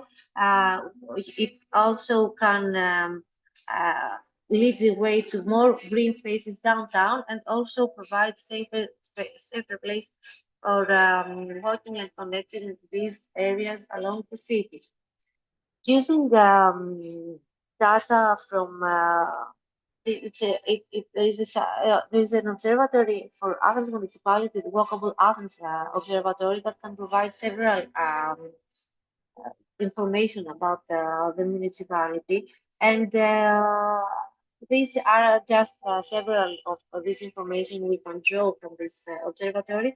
And the question is, can these problematics be addressed by these water pathways nowadays? And it seems that, again, like the heat sensation, again, all the problematic areas seem to be overlapping with each other. You see that the, the, um, the red color is, again, the problematic area. So we have no pavements over 2 meters wide. We have no concentration of pedestrian roads, unhindered pedestrian routes absent. You see that all these areas that are problematic can actually benefit if we rediscover these water pathways and use them to benefit the city environment and create pathways, pedestrian pathways, or maybe bicycle pathways, and uh, regain this historical aspect of the city. Again, low incline routes and pedestrian routes with trees concentration, good condition pedestrian roads concentration is low. Again, all this combined with these water pathways can be benefited to this day. So, to conclude my presentation, again, this is an ongoing, this is work in progress. This is the argument I have been trying to make with you today. We in Greece, this kind of thinking it's a bit difficult to be received well, to be openly discussed. Rediscovering, uncovering the uncovering water pathways, even small at small areas, is something that is not being discussed or perceived as something that can be done. People think this is too much for for, for regenerating the urban landscape. But as shown above, it is a much greater solution that can be imagined. It in Greece it has to solve administrative problems, also public management problems. It's not something that can be implemented easily, but it's something that can definitely work. This is at the top you can see Ilisos River prior to its covering. Ilisos was covered during the in two phases around 1950s. At the bottom on the left, it's today's image, and on the right, it's an example of how resource could be if it was decided to uncover it. And this is Kipisos. This is one of the other, let's say, river of Athens. Again, this is something that this area could look like. So, what what this presentation is trying to argue is that we could, by rediscovering our past, have a better future. Of course, there are several administrative things that need to be addressed, but the documentation of the historical flows actually proves that the very problematic areas of Athens municipality can be benefited from this argument, from this practice. And maybe we could look more into it. I promise I will share more of my work when it's more properly researched and at, at another level. So thank you very much. Thank you, Katerina. Thank you very much. I prefer the image from the past. It's better than today. Yes, thank you. Yes, we move to other presentation. The last presentation by Komal Potdar, Datascaping Historic Urban Landscapes as Means for Spatial Sustainability, Case of Jaffa, a historic city and its contested landscape. She is a conservation architect. She is an early stage researcher at Bezalel Academy of Arts and Architecture and a doctoral candidate at the Chair of Heritage and Values in the Faculty of Architecture. Okay, I Yes, leave. thank you. Thank you, Eileen, for introducing and also for having me here. I think being the last speaker, I have a challenge of time, but it also allows me to link my work with all the discussions that have been happening in the presentations and also in the chat. I've been following some, the discussions happening, and I want to actually link it to what I'm trying to do through my my thesis, which is at the end of its culmination this year. So this is a product of the project Heriland, which is a Marie Curie funded project, Innovation Training Networks of Horizon 2020. And I got the opportunity to conduct this research in Jaffa, in Israel, with Bezalel Academy, also with doing secondments with the Tel Aviv Heritage Municipality. And some key points that were discussed today about spatial planning, about critical heritage studies, reactive approaches, then a proactive approach, including users, social values, economics, Metropolis and its challenges. and linking the UNESCO Atlas documentation and spatial sustainability that resonate a lot with this research. And it brings me, just a minute, yeah.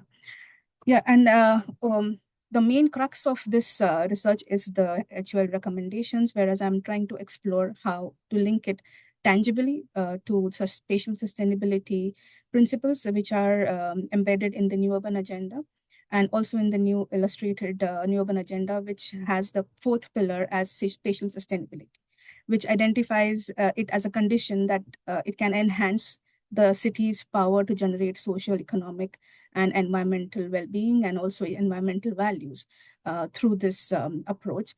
And in this research particularly, I'm trying to map it as I apply the HUL recommendations and one of its tool, which is knowledge and documentation. So this study majorly hypothesizes that integrating the interpretive and relational approaches of spatial knowledge in heritage planning, it will not only strengthen the decision-making capacity, but also address the global development agendas in cities and enhance the potential of inclusive, sustainable, safe, resilient urban outcomes. So rather than the spatial analytics, the approach that I am proposing, which is datascaping, it reframes the spatial data as interpretive, relational, and performative, and which brings the HUL stakeholders, decision makers towards more informed and context-specific approaches. So the three pillars of my research are mainly to understand how urban heritage and spatial sustainability go hand in hand. How can it be adopted in cities, specifically with spatial contestations and segregation, and how a method can link these agendas. The main research question which I address is what is the added value of datascaping as a spatiotemporal visualization method linking HUL and the spatial sustainability. And I think I wanted to point out here is the discussion in this today's meeting was about economics, about social values, about rivers and hydrology and all the attributes of the historic urban landscape approach. And also it has been emphasized in a lot of research that it needs to be contextually embedded.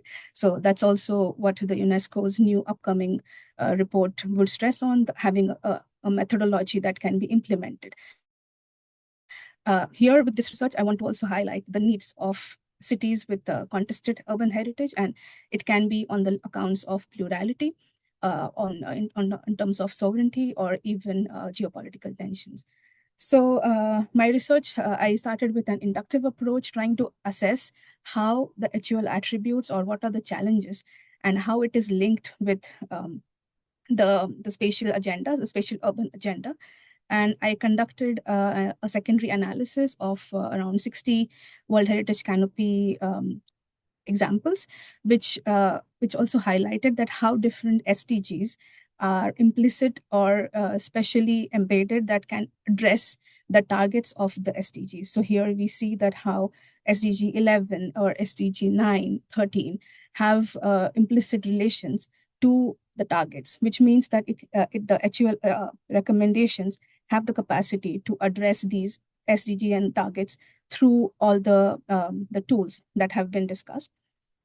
And also identifying that how the attributes mentioned in the HUL recommendations relate to all the other SDGs. So here we see an analysis of how each SDG addresses or has to incorporate the different attributes of the HUL that have been identified in the recommendation. This is not only limited, but it can be expanded also based on contextual embedding. So that's where my thesis is located. And as I mentioned, out of the 4 tools, the knowledge and planning is the tool that I want to expand on through datascaping, which is a visual representation method of all quantifiable forces. So with the potential to influence planning and design frameworks.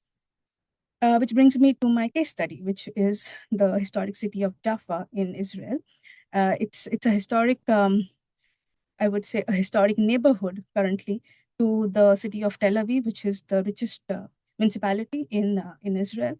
And it has undergone a lot of modernization and spatial changes, marginalization, due to the past events, and the current socio-spatial configurations are equated to a partition zone, which has, although it is a part of the Tel Aviv municipality, the Tel Aviv-Yafo municipality, there are still some cognitive boundaries that exist, which are visible in the physical ramifications as well as the planning processes. And yeah, like I mentioned, Tel Aviv is a World Heritage city, which is a modern heritage, and the Jaffa, it juxtaposes as a contrast to this World Heritage inscription. Whereas the World Heritage, as per the requirements, has a site management plan, Jaffa, on the other hand, does not as a whole. And also the city as a whole lacks this management of heritage. And it brings me to understanding how Jaffa was founded and what were the spatial configurations, what has changed, also to identify the limits of changes. And that brings us also to the spatial and the spatial sustainability point of views, which also identifies the economic segregation. So the map that you see here is the socioeconomic status of the city, where in the north, the Tel Aviv is on a higher scale, whereas the area in the red circle is actually the Jaffa quarters, which is the lowest in the socioeconomic status of the city. And through examining a lot of planning documents, including the strategic plan, resilience plan, tourism plan, although the plans have identified the market capital, or how the city needs to be a city for all residents, including the Arab, the Jews, and all the other communities that are represented, and also addressing environmental challenges, there are still projects which are portrayed such as this. So converting a historical area to a Greek market, which is a very contemporary design. Similarly, historic buildings, which are listed in the historic directories, converting those into modern architecture. So this is about the built fabric. However, it brings me to understanding the historic spatial configurations, that how the city was and how it has been over the past years, and what has changed in the historic city through archival photography analysis. So this is one of my eidetic datascaping as a way to communicate this information and document it, that the amount of change in landscape, amount of change in land uses, population, social fabric, everything. So by comparing historic maps and historic images. Yeah, and similar to my previous presenter, identifying the hydrology and a series of maps that were overlaid, which documented a historic water body, which is now completely built upon, and how the current disasters or current events that have taken place, for example, the flooding that has taken place in this area, is a remnant of this, the geographic or the hydrology of the place, which has not been included in the current planning frameworks. So overlaying of these maps from various sources leads us to a lot of understanding of why things were there as per the historic urban landscape configurations, and how it has changed over time, and what is the way to go forward, including these. Whereas linking it to also what happens in cities with contestation, is it something to link with cognitive boundaries or cognitive or socioeconomic boundaries, and can that change into decision planning processes? Another way is to highlight the socio-spatial fragmentation through Flickr data sets, which also captures this cognition, the boundaries that are there in the minds of people, also not just the local residents, but tourists. And here we see that areas which are highly visited are the tourist areas of Jaffa, Old Jaffa, whereas the other areas of Jaffa are completely segregated.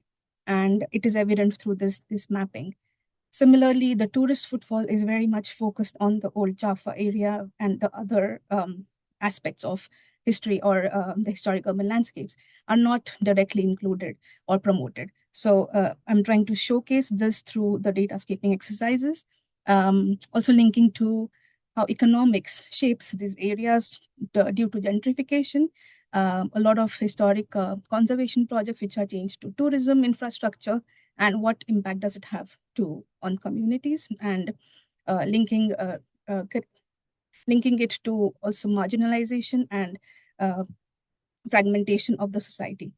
And this is a map from a community mapping exercise that was conducted for a resident of Java, where you see the cognitive boundaries are very evident because the resident only talks about the area that they live in, which is Java, and completely considers Tel Aviv as a different city and Bat Yam to the south as complete different cities. So this documents the spatial fragmentation and the partition zone through the perspective of communities, and also how different people move, but they are limited to a certain area. So the cognitive boundaries that I mentioned, that they are very evident from this, and also to include what the decision makers look at from the perspective of HUL and the attributes to this city. I conducted 20 interviews with different decision makers, actors at different levels, and identified the frequency or the mentions or the values that they address to all the HUL elements and the attributes. And here we see that most of, the historic or the built environment are very much important at the city level. However, there is some disparity in terms of understanding the economics or the ecological aspects. So maybe I'll just mention a few of the quotes. That one is that the historic fabric, it eventually changes, but new development, it needs more refining. So this is the professionals that really emphasize on. And however, they also say that there is no conservation plan at a district level. So how does this disparity be addressed in planning processes? And say in the national level, there is an ecological mapping process being undertaken. However, that we see that it's going in a very decreasing order, or it has a different value for between different levels of actors. And like I mentioned, the administrative borders, they are they create a lot of spatial segregated zones, and that's fragmentation is also important at the national level. However, it has to also reflect in the local area plans.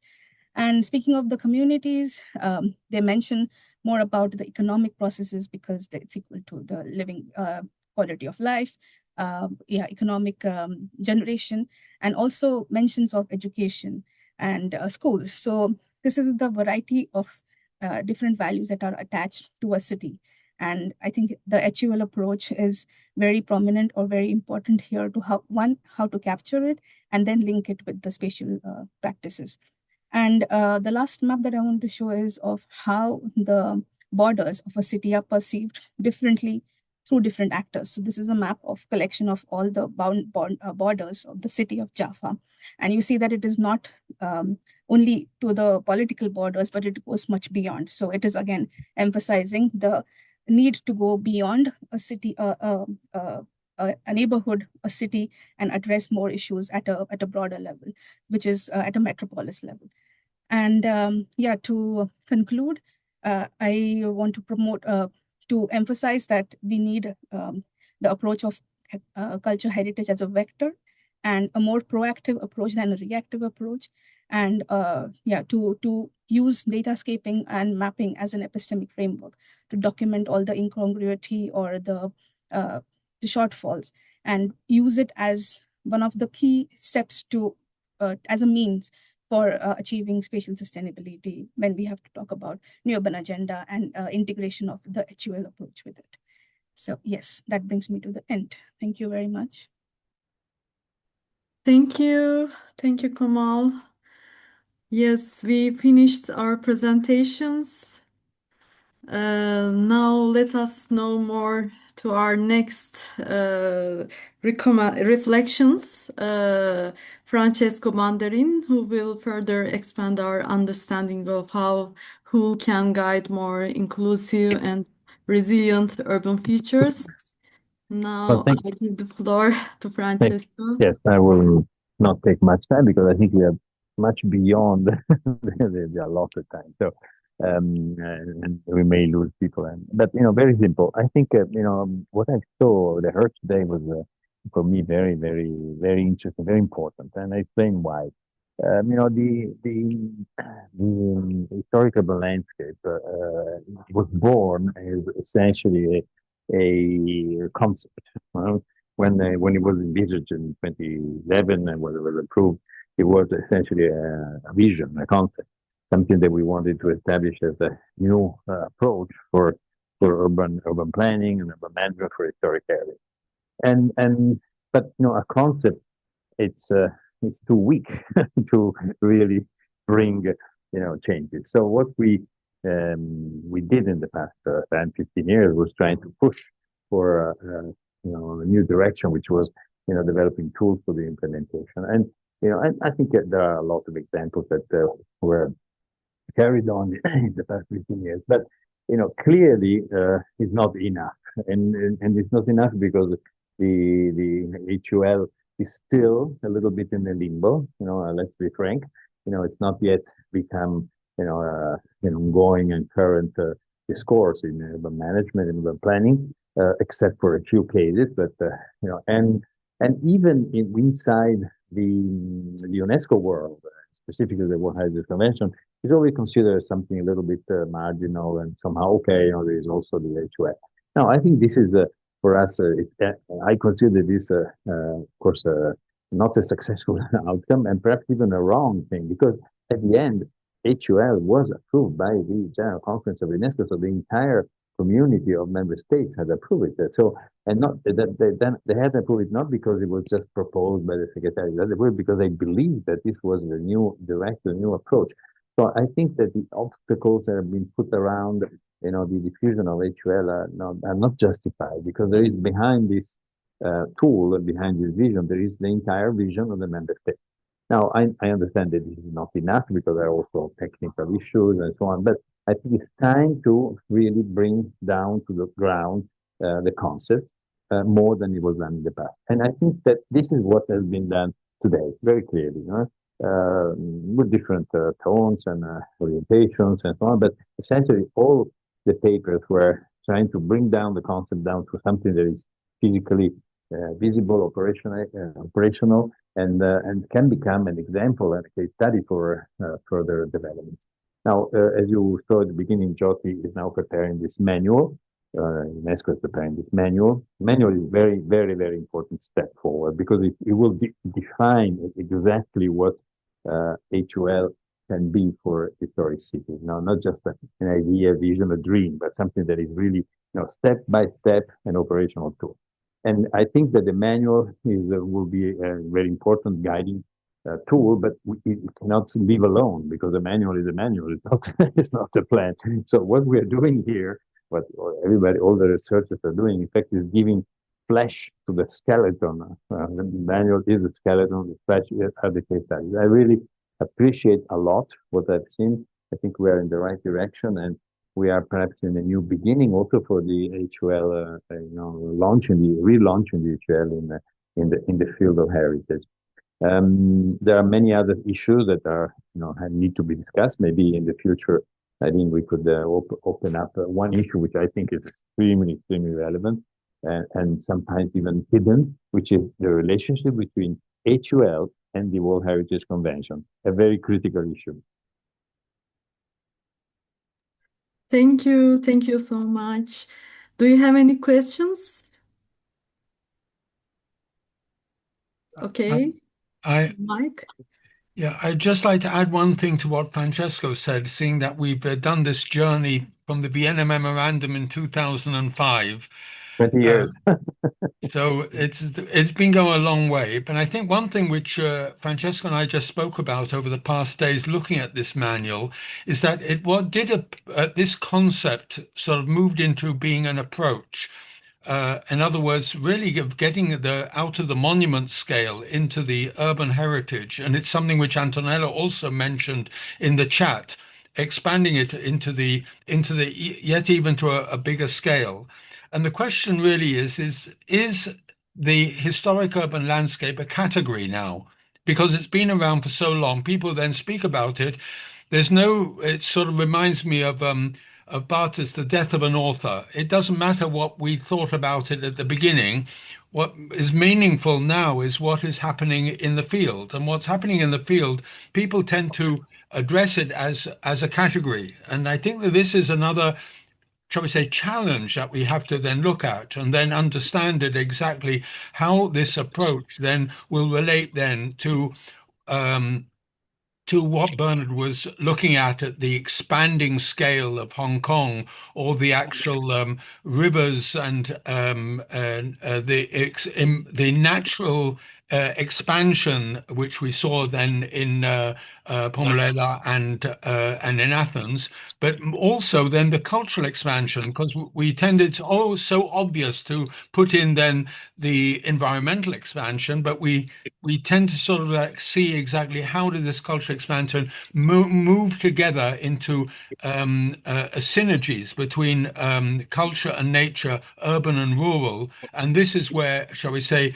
the historic urban landscape and the importance of the metropolis then becomes really critical. Over.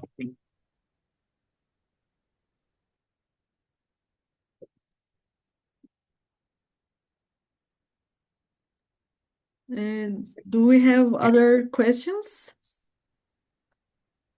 Yes, we don't have time now.